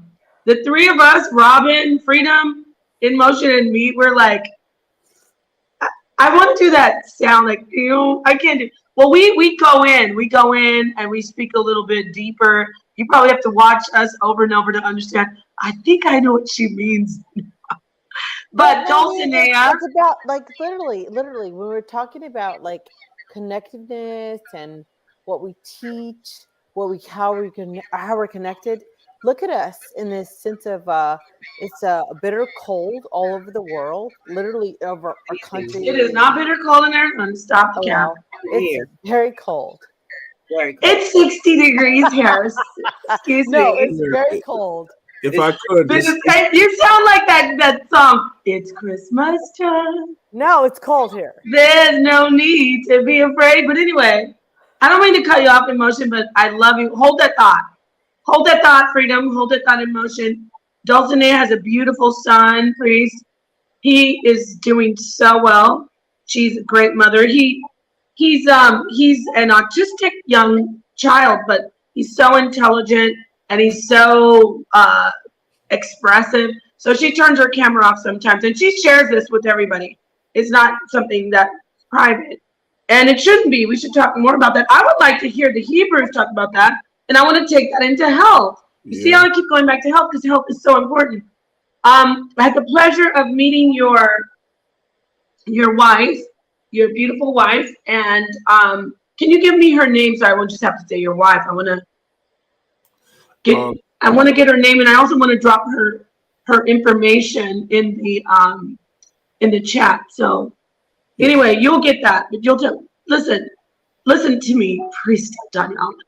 I want you to tell people how much of an herbalist she is, how much of a health guru you both are, how you are amazingly in health. Like, you are doing health. I've listened to your streams with your wife. I've seen her, the veganism, everything that you do. Can you talk to us a little bit about that, and also any information that you want to share on how people can get in touch with you both for healing? And my beautiful mods will share it in the chat. Talk to us about the medicine that you do. Disclaimer, we're not doing anything against YouTube, but talk to us about the healing that you do, please. Right. So just to kind of land back, so we don't, just so everybody on the stage is familiar with my vernacular, we as Israelites, we say lammy back. We don't say piggyback because we don't eat swine. So we say lammy back. So everybody knows. You know what I'm talking about. Just to land me back on what I was saying earlier, a lot of our people are number one in a lot of illnesses and ailments. We talk about high blood pressure, diabetes, cancer, you name it. Like, our people are either at the top of the list or near the top of the list in all these different ailments, right? Then you talk about even things that are not fatal, like PCOS. A lot of our sisters suffer in silence from PCOS. A lot of our brothers are suffering in silence from ED or erectile dysfunction, so forth and so on. It's a lot of our people that suffer from these things, and they don't know what to do because these things are not discussed in our community. And so these are conversations that myself and my wife, more important to me. And by the way, just to my sister Robin, my wife is the health guru of the family, not me. She takes the lead when it comes to health. When anybody has a health question, they go to her, not me. She's the health teacher in the community, not me. So I wanted to say that so you guys can see that it's not a misogynist thing whatsoever. When I don't know, because I'm okay with the health, but she's the expert. So when I don't know, I go to her. Okay. So a lot of our people, the situation is right now because of our diet and the way that we've been taught to eat here in America, you know, you have the food pyramid, so forth and so on. It affects us a lot really negatively. And a lot of these effects are evident on our people, and they go to the doctor and the doctor will give them a Band-Aid over a bullet wound. They give you some pills, whatever like that, that will mask the symptoms, but it doesn't cure actually what's going on with you. So what we do is that we teach a holistic lifestyle as far as flushes, cleanses, and changing the way you eat. Diseases and everything start in what's called the gut. That's where it starts. It starts with what you put inside your mouth and what you eat. And a lot of times that will lead to a lot of these side effects that we see. Like if we look at another issue that we're number one in is asthma, right? A lot of us suffer from asthma. We have children that suffer from asthma. It gets passed down from mother to daughter to daughter to daughter, father to son to son to son to son, right? We are predisposed with these illnesses.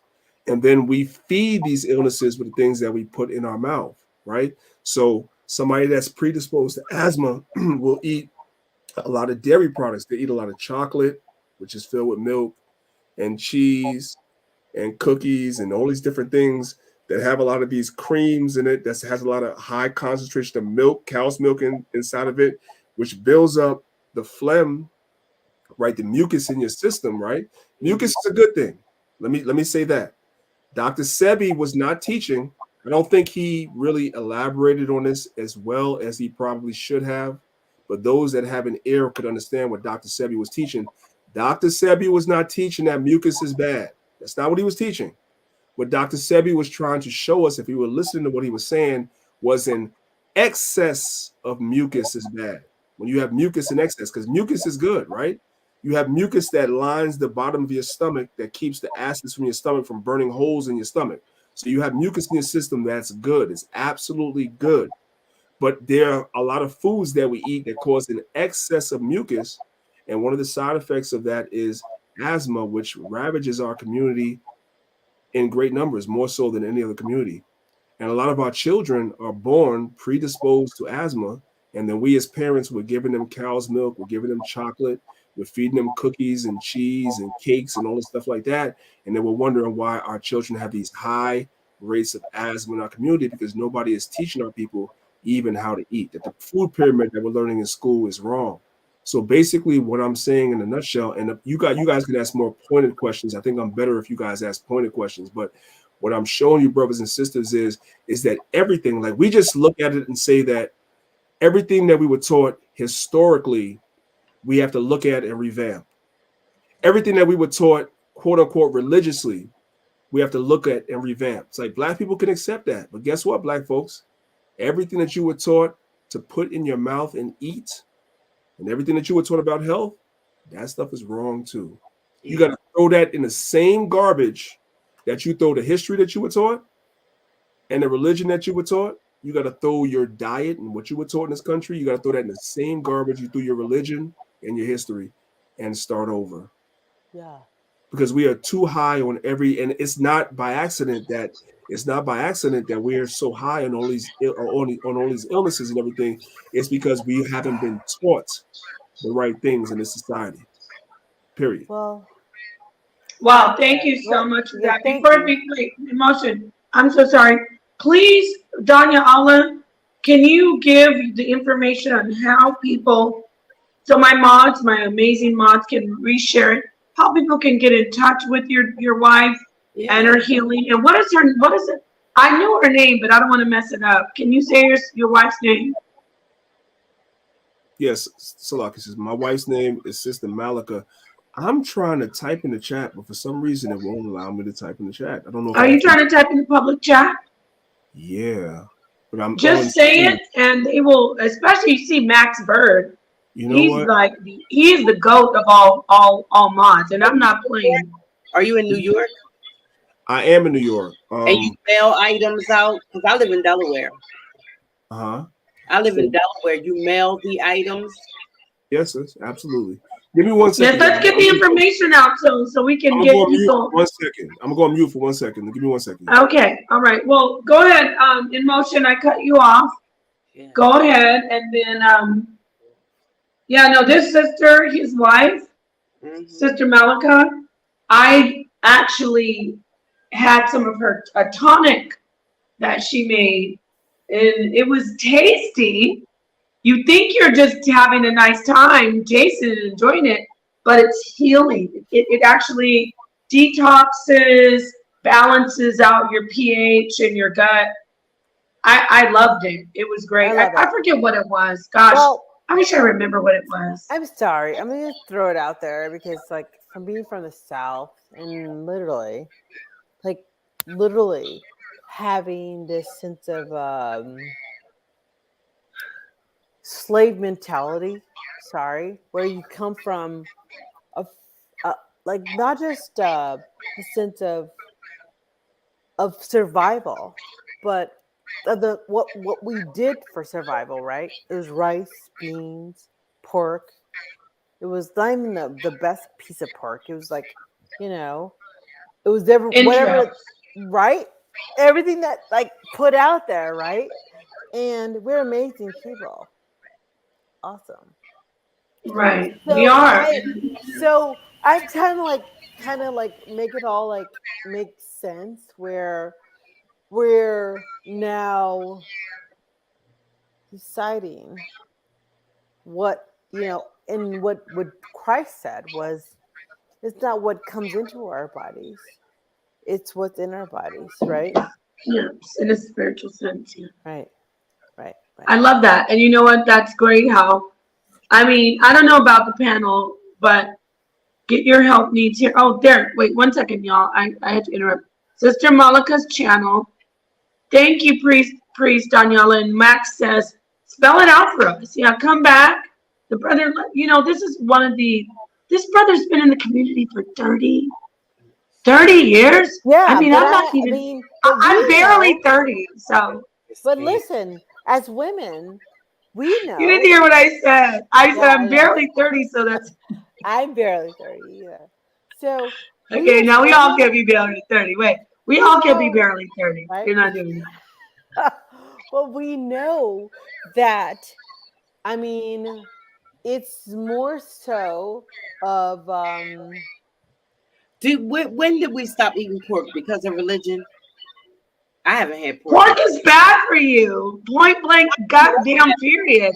You don't have to be a Hebrew or a Muslim. It actually has carcinogenic properties that cause you to have cancer. I agree. I was going to ask you about the vegan lifestyle, and do you tell people to just completely cut out all animals and everything like that, or if there's someone because we are addicted to our diets, as Emotion had said, since stuff has been passed down. I know, like, even with the family, we're planning on having some greens, some just all the stuff that we like so much.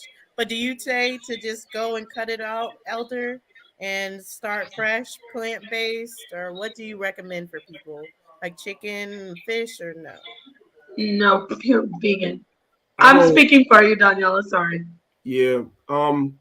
Ace says, it's kind of a slippery slope, because I'm gonna tell you something, and I'm just gonna speak honestly. This is not even a philosophy-based answer I'm giving you. Some of the vegans and vegetarians I know, a lot of them are overweight. You know why? Yes. Yeah. which is crazy. But you know why that is?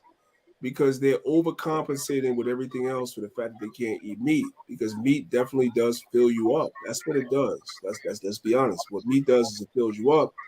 So a lot of vegans that I know, and I'm speaking from my anecdotal experience, and y'all are agreeing because y'all said yeah too, right?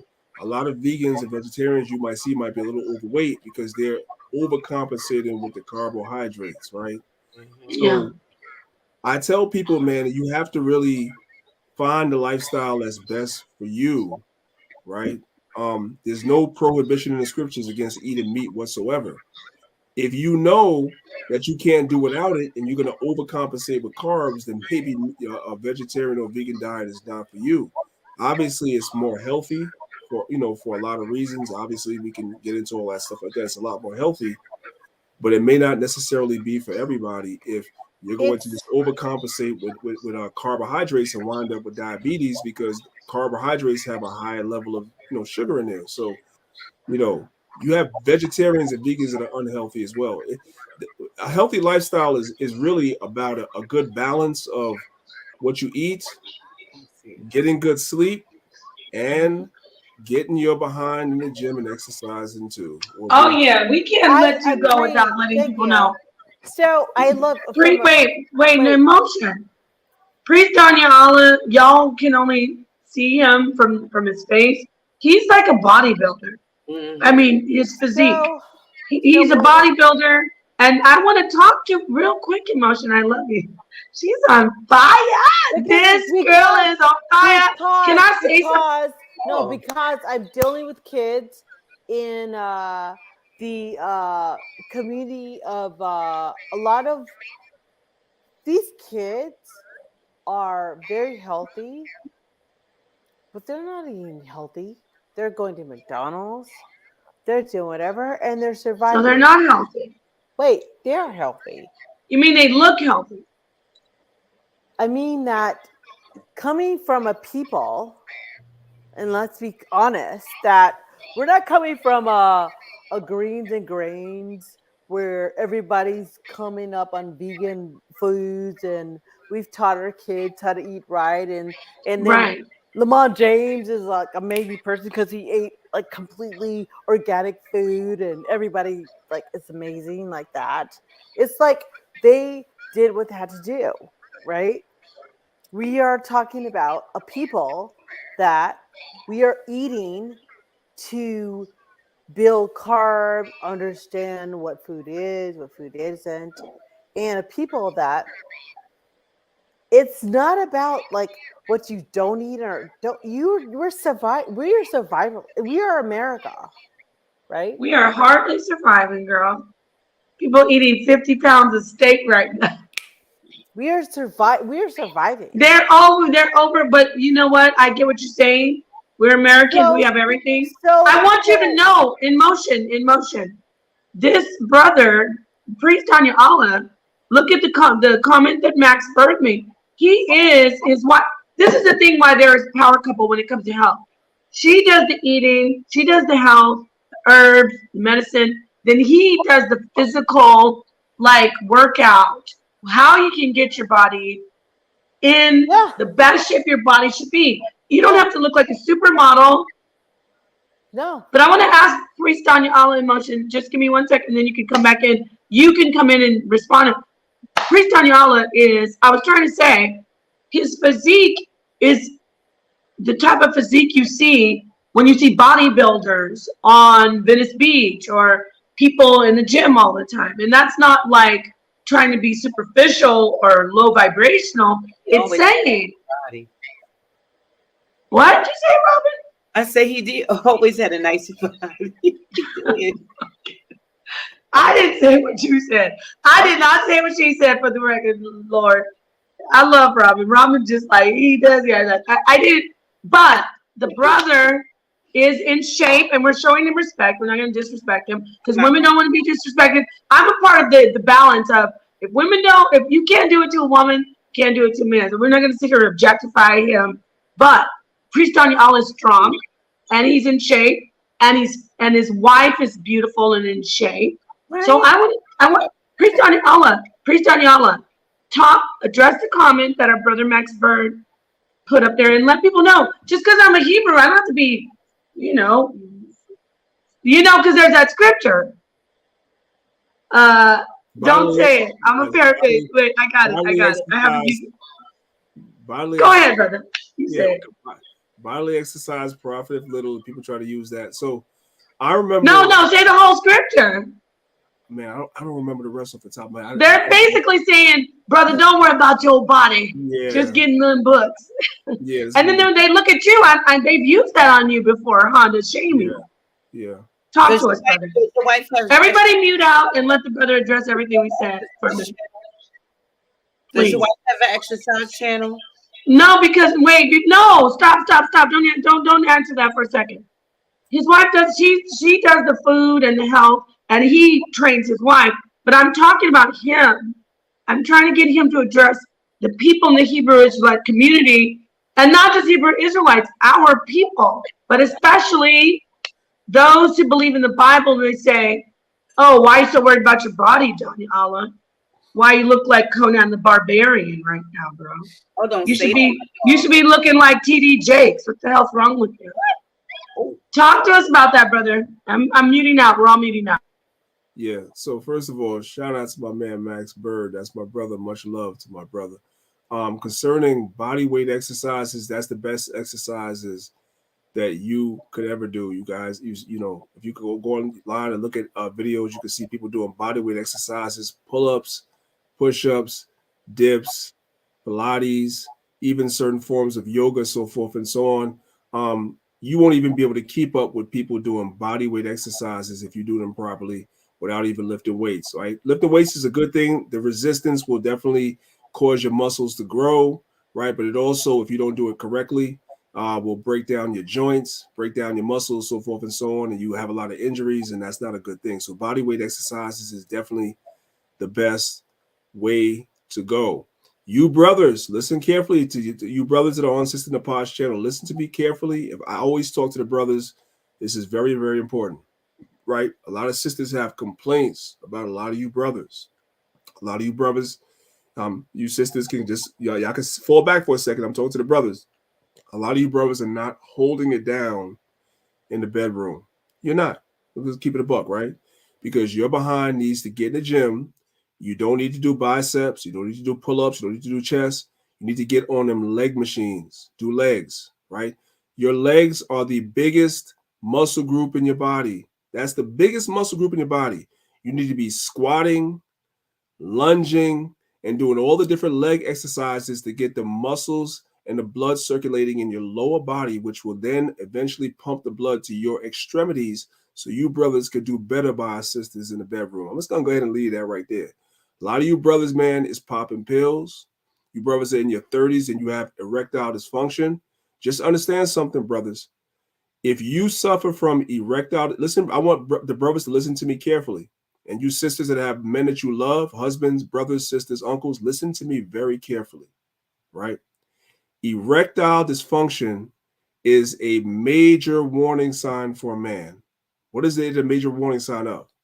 If you are with a man or you know of a man that suffers from erectile dysfunction, he is a prime candidate for a heart attack or a stroke. And the body will give you a warning sign, and the warning sign is erectile dysfunction first. Before you have the heart attack, before you have the stroke, a lot of brothers that you guys just ask your uncles, your aunt, your cousins, your fathers, your grandfathers that have had a heart attack. Ask them before they had their heart attack, did they have problems keeping it up? 9 times out of 10, they're going to tell you yes. You know why? Because it's a circulation problem. So the body will give you a warning sign first in the terms of erectile dysfunction. You won't be able to keep your erection. You won't be able to deal with your woman. That's a warning sign that you are a prime candidate for a heart attack or a stroke, right? You got to get on them herbs. You got to get on that turmeric. You got to get on them ginger and all them other herbs that cause circulation. Put that stuff in your drinking, your smoothies, your teas, whatever you got to do. Not the pills, not the powder. No, you go and you buy the raw ginger and the turmeric. You blend that and put it in your smoothies. your teas, your juices, and drink that stuff. Yes, it's hot. Yes, it don't taste good. It's not about it tasting good. It's about you putting that in your system and causing your blood to circulate more. And then after that, get your behind in the gym, get on that damn leg press machine, that leg extension machine, do some squats and get your blood circulating in your lower body, and then you will be able to fix that problem. I tell brothers this all the time. They don't want to hear it, but that's okay. And you sisters, you women that have husbands, because this is a sisters channel mainly. We have our sisters here. If you know somebody that's going through this, don't hesitate to tell them this, whether they want to hear it or not. Right? Simple as that. But you got to get in them gym and you got to do that. Now, you don't have to necessarily get up under 200 and 300 pounds. Wow. Squat. You don't have to do that, right? You can squat with just body weight squatting, body weight lunges, so forth and so on. You can definitely do that. You don't have to get up under a whole bunch of weight, because that stuff, if you don't do it right, will break your joints down and break your muscles down as you get older. But the point is the movement. As the bartenders, there's a group on YouTube called, I'm going to pass it right back to Nepal right now. There's a group on YouTube called the Bartenders, and they have a slogan, and their slogan is 100% on point. Movement is medicine. It's not necessarily about how much weight you put on your back, how much weight you're pushing in the gym. It's about the movement. Movement is medicine. So you can do body weight squats, body weight lunges, so forth and so on, but get in the gym, get out there and do that. That's the point. Go ahead, Nepal. You got it. I love it. Thank you so much. Priest Danyahla is joining us right now with the Sit Down. If you haven't subscribed, please hit the like. Please subscribe. Please hit the notification bell. Please, please, please. Baba Kusha, Baba Kusha, Baba Kusha. Priest Danyahla, I'm gonna drop the link for the family. But we're not gonna be in here too long. We've kept you for 2 whole hours out of your family life, precious hours. I want to say thank you so much for being with us, but I do want to ask you, talk to me while we wait for somebody. We're going to wait for about 3 minutes. We have 4 more minutes in the show. If you hit the link within that time, come in, speak to the brother, speak to the elder. But in the meantime, I want to ask you, Lashawan Kodash, Lashawan Kodash. I actually know it very well. I'm a polyglot. I speak French, Spanish, German, did I say French, English, and Farsi. And I also speak the Lashawan Kodash. Why are so many people always banging on the Lashawan Kodash? Baba Kusha, can you tell us, please? Right, because it's not the main 2 ways of vocalization of the Hebrew are known as matrice lectiones and the NEQROES. That's the main ways of vocalizing the Hebrew. That the NEQROES comes from the Masoretes, and the matrice lectiones comes from basically the Roman era, right? So the way that we pronounce the Hebrew is a more ancient way, but that's not the way that's accepted by most people today. Most people today accept the NEQROES and the matrice lectiones, and so because of that, and the Lashawan Kodash is not something that's so well known. That's the reason why they bang on it, because the Masoretes, which we get our Masoretic text, that's where your KJV comes from. Your KJV comes from the Masoretic text. The Masoretes had a way of vocalizing. The Masoretes had a way of vocalizing the Hebrew, so a lot of people run with that because the Masoretic text is what we use in the KJV. There's no books that are written on the Lashawan Kodash, so forth and so on. It's something that was spiritually discerned by the elders of the Old One West. You do see elements of it in the Bible, but there's no formal courses on it. There's no formal academic research on it. So that's the reason why a lot of people come against it. There's been more studies on the NEQROES, which is flawed, and the matrice lectiones, which is flawed. But that's like a whole nother show in the pod. We can go for hours on that. It is, and you know what? You are one of the best guests we've had on here, in my opinion, because you took on some tough questions.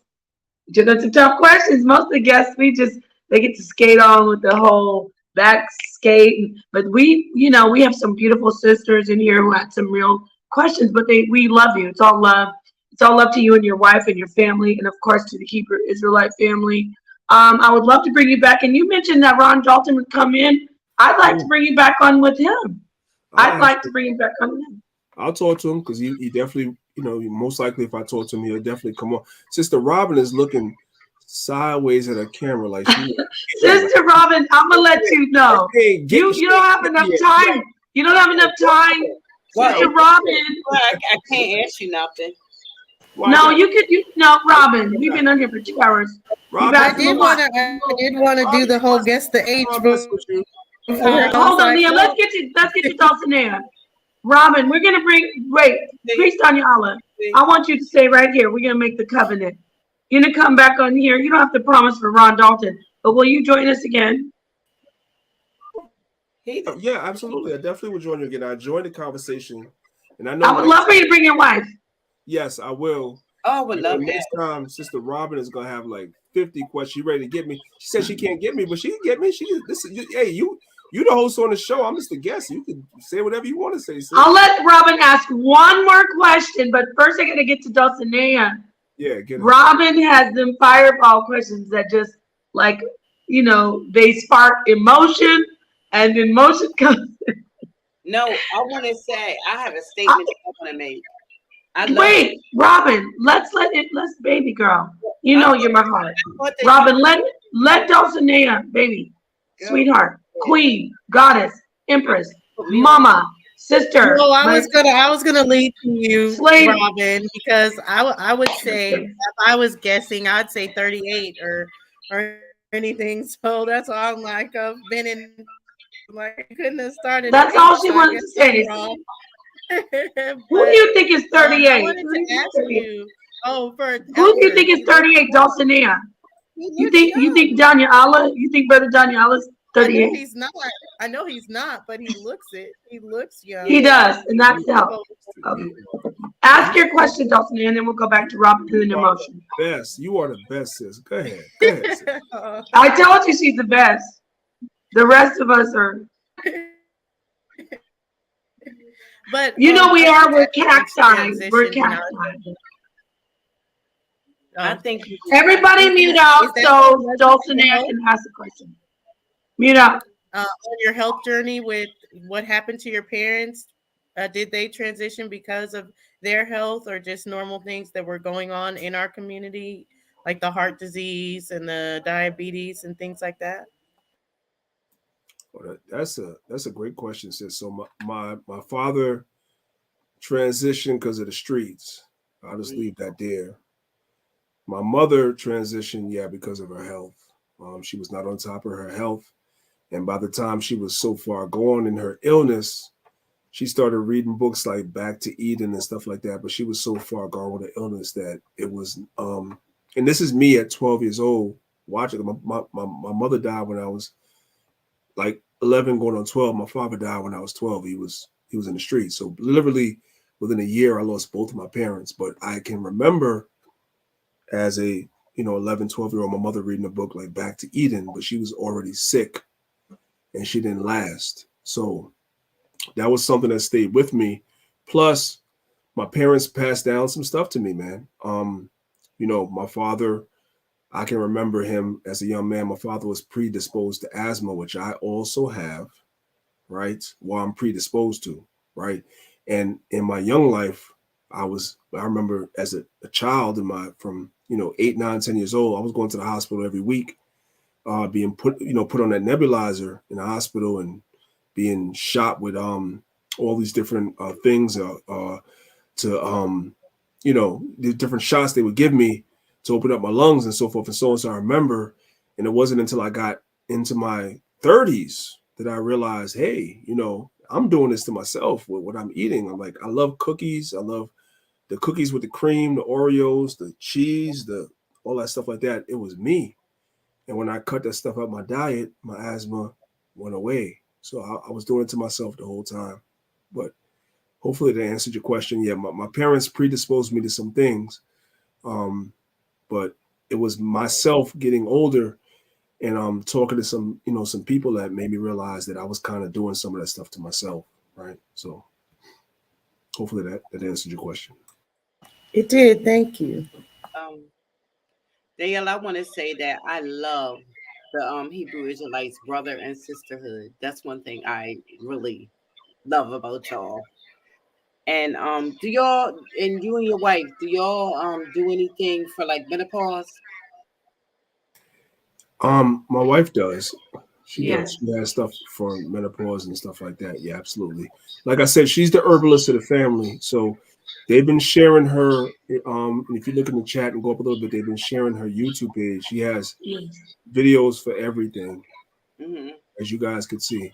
So I she's am going to go on and yeah. check some things So out. she's the teacher for everything that's dealing with herbs. She's the person teaching all that. I don't teach any of that stuff whatsoever. So that just goes to show you Yes. that whole thing about us being misogynist, we don't allow our women to teach. No, she teaches all that stuff because she's the person that has the knowledge. I don't. I'm not saying you said that, sis. I'm just saying for the people No, that but it's out there. It's put put that out there. jacket on us. I'm telling y'all, that's Mhm. her office, not mine. So she teaches that stuff, not me. Yeah. And I know firsthand, Priest Danyahla and his wife are a power couple. They are doing what they. This is for people who don't subscribe to the Hebrew faith. They're doing what they believe in, but they're doing it in a holistic way. It's not just one lane, one box. They're helping everyone. They're doing the work, but they stay, they're an example. And I love them. It's just a cute couple. Do you I eat don't want to say cute. People like, don't call me cute. salmon at But all? they're a beautiful couple. They're a beautiful About couple. salmon. Hey, Nepal, real quick, Sister Bonita that's in the chat. That's my sister. Yeah, she said that her youngest suffers bad from asthma. Yeah. So Bonita, do me a favor. I don't know if you follow me on Facebook or Instagram, but anywhere where you could reach out to me and put something in my inbox where you can get me your number or something where we could reach you. I'll have my wife call you and do a consultation with you. You can give us some information and we can make some recommendations for your son. All right. So hopefully, Wow.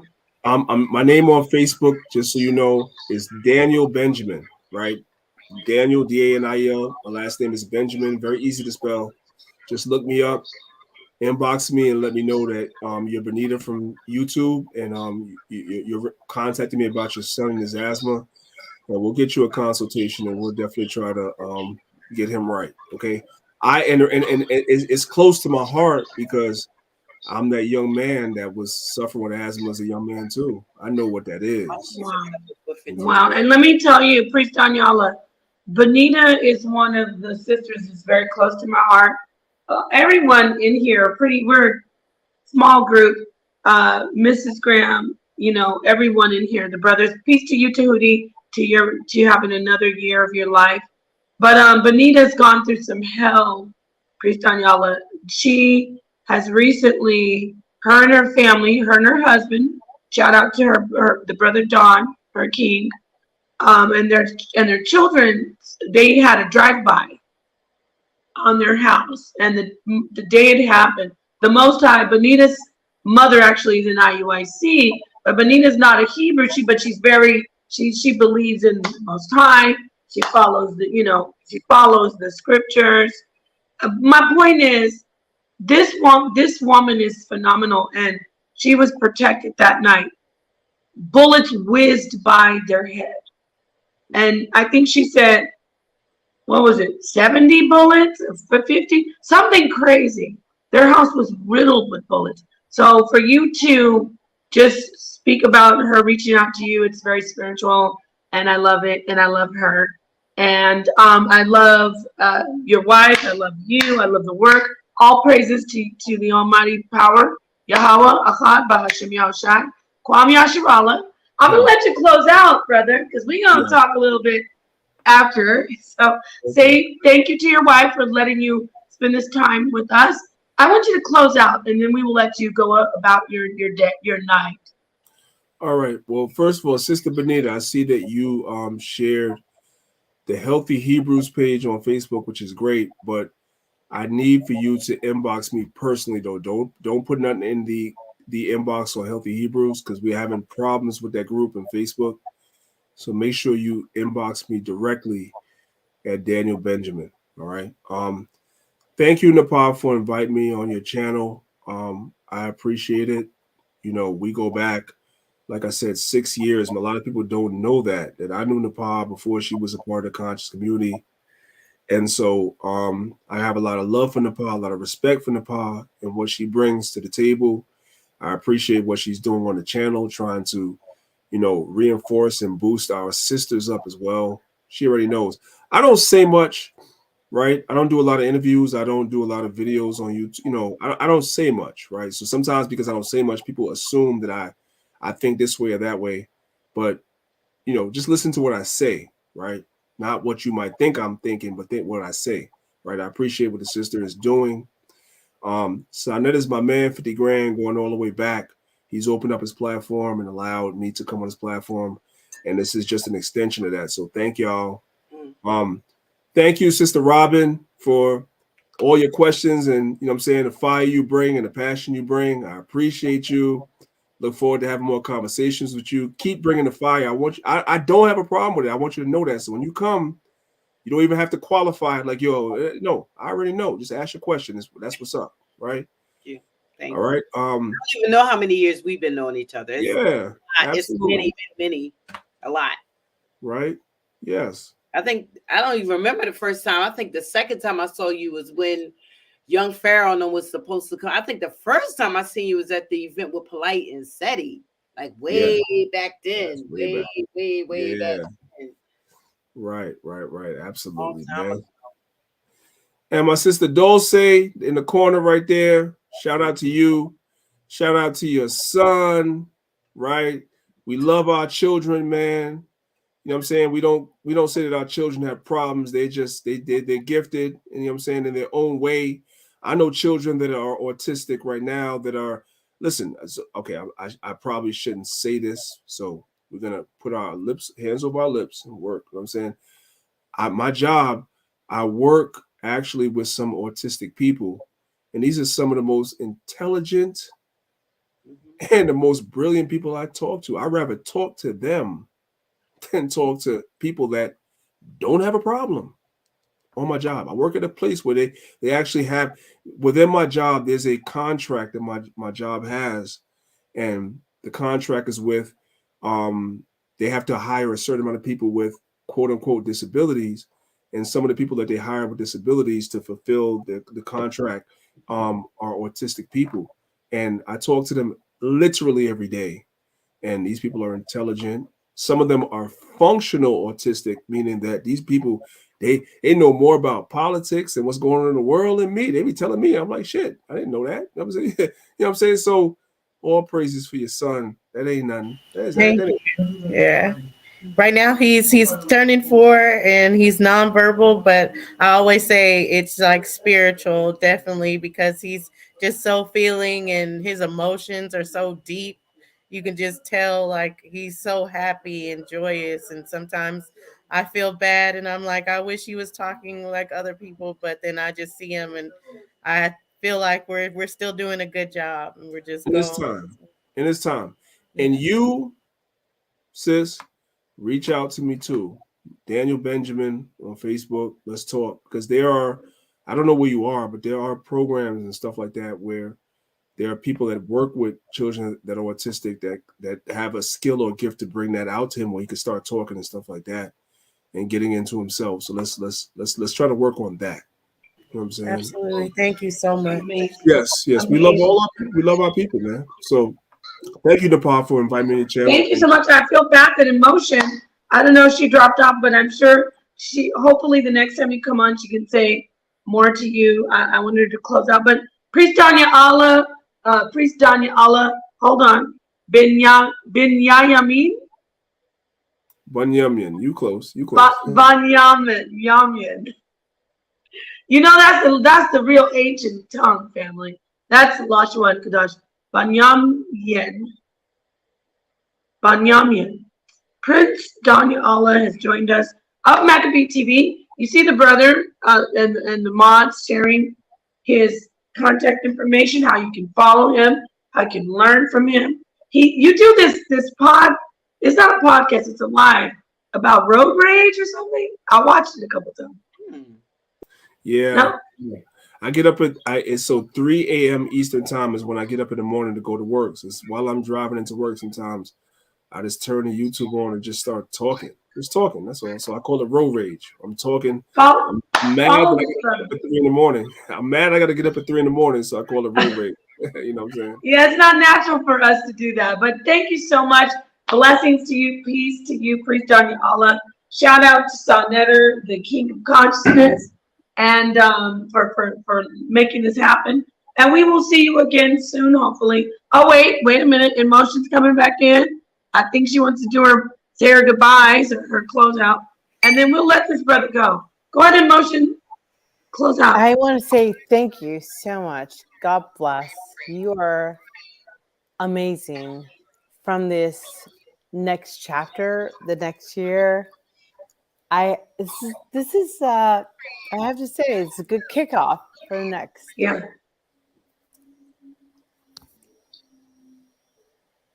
Can you hear us? Thank you, I sis. think I she appreciate froze. you. I appreciate Yes, all of we'll y'all. see you again soon. Yes, I appreciate you, Nepal. I'm gonna drop out. Thank y'all, sisters. Love y'all, sisters. Y'all powerful sisters. And I'm Peace. waiting on Nepal. It's up to Nepal now. Nepal has my number. She just has to call me back and be like, okay, it's time for you to come back. I'll be right back. You heard? We're gonna bring you back, and we want you to come in prepared. I like to see him on my show too. Yes. Okay, Yes. we're gonna shout to show out, Robin, for sure. Nepal's gonna hook that up, sister. Absolutely, Robin. Take care. Appreciate Okay. Yes, y'all. all praises. Shalom, shalom, priest, shalom. All right, there you have it, family. Thank you so much to the audience members. My meager, we didn't do the HOK today, so we had a very intimate group, but we still had a powerful group. Thank you for joining. To the panel, thank you to the people who stayed with us at first and foremost, my beautiful mods, and then the audience members. Please hit the like. It doesn't cost anything. And if you hate me, hit the dislike. I'm not doing anything for her. No, just kidding. So I love you guys. I'm doing this from my phone because I'm actually not around a laptop right now. So my point is my phone's about to die. This is live, so I like to be open and honest with all of you. But ladies, I'm gonna go around. I'll start with the one who came in last, because the last will be first, and the first will be last. Dulcinea, close out, and then I'll pass it on to. And shalom. I'm so Emotion. sorry, you guys, that I was late. I think it was a beautiful stream per usual. I'm so glad he got to come and talk. And next time I'll definitely do more about Hebrews. Sorry. I know my son's screaming in the background, but peace to everyone. You don't have to. Peace. You don't have to worry about that. We know your son is. Danyahla put it very well. He is on another level. We're trying to understand him. So don't worry about that. You don't have to mute out. Just keep going. Well, that's all I'll say. And peace and shalom to everyone. I know not everyone's celebrating the actual holiday, but we do come together as family and just bless everybody's families going forward. And this new year is going to be even better than the last. I'm gonna stop muting. Forget muting. I love you, Dulcinea. Call me afterwards, or maybe we'll hang out in the back chat and talk some. Yes. That's what we do, you guys. Don't be jealous of us. The four of us, or whoever's with us, afterwards we sit in the back chat. We are so funny. We see the real Robin in the back. Robin is the real.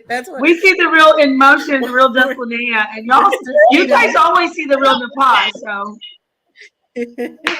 anyway, thank you, Dulcinea. Moving on to In Motion. Close out, my love, and thank you. My gosh, you guys, God bless. Peaceful spirit. This week has been joyous and. Are you celebrating right now? Do you have family there? Yeah, I hear your family. It's been kind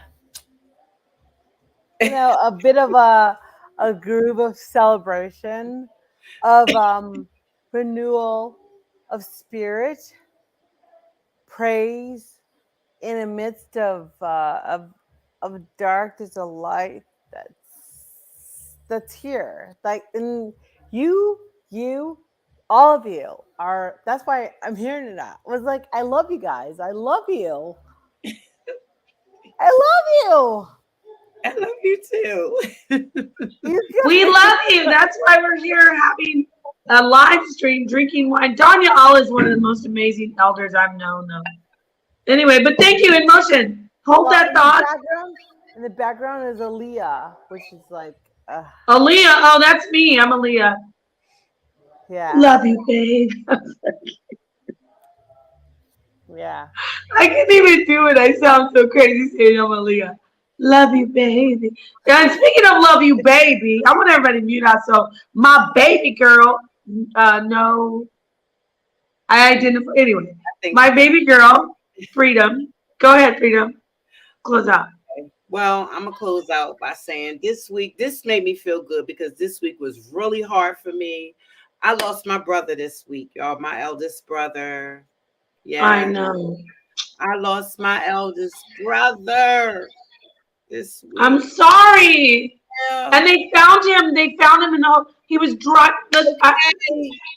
He was driving home. He was driving home for holidays in a and he stayed in a hotel. And they found him.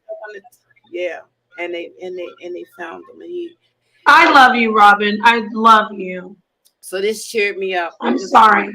Get my mind off of everything, and so this kind of got my mind off of everything a little bit, just a tad bit, because once everything is over with and you're in the house by yourself, it all comes back again. So I'll be on the phone crying again. So I'm at that age now. Well, you can be on the phone crying with me, baby girl. My siblings, and I'm there now. Never thought it would happen, but I'm at that age now. So anyway, I wanted to say thank y'all for tonight because I needed it. I didn't even go on my own show, which is Unscrambled Minds on Wednesday. Unscrambled Minds, yeah, shout it out. People, put it in the chat. Share the link. Tri-State Speaks Out. You could either go on Tri-State Speaks Out on YouTube on Wednesday nights at 8 o'clock or Unscrambled Minds. Unscrambled Minds.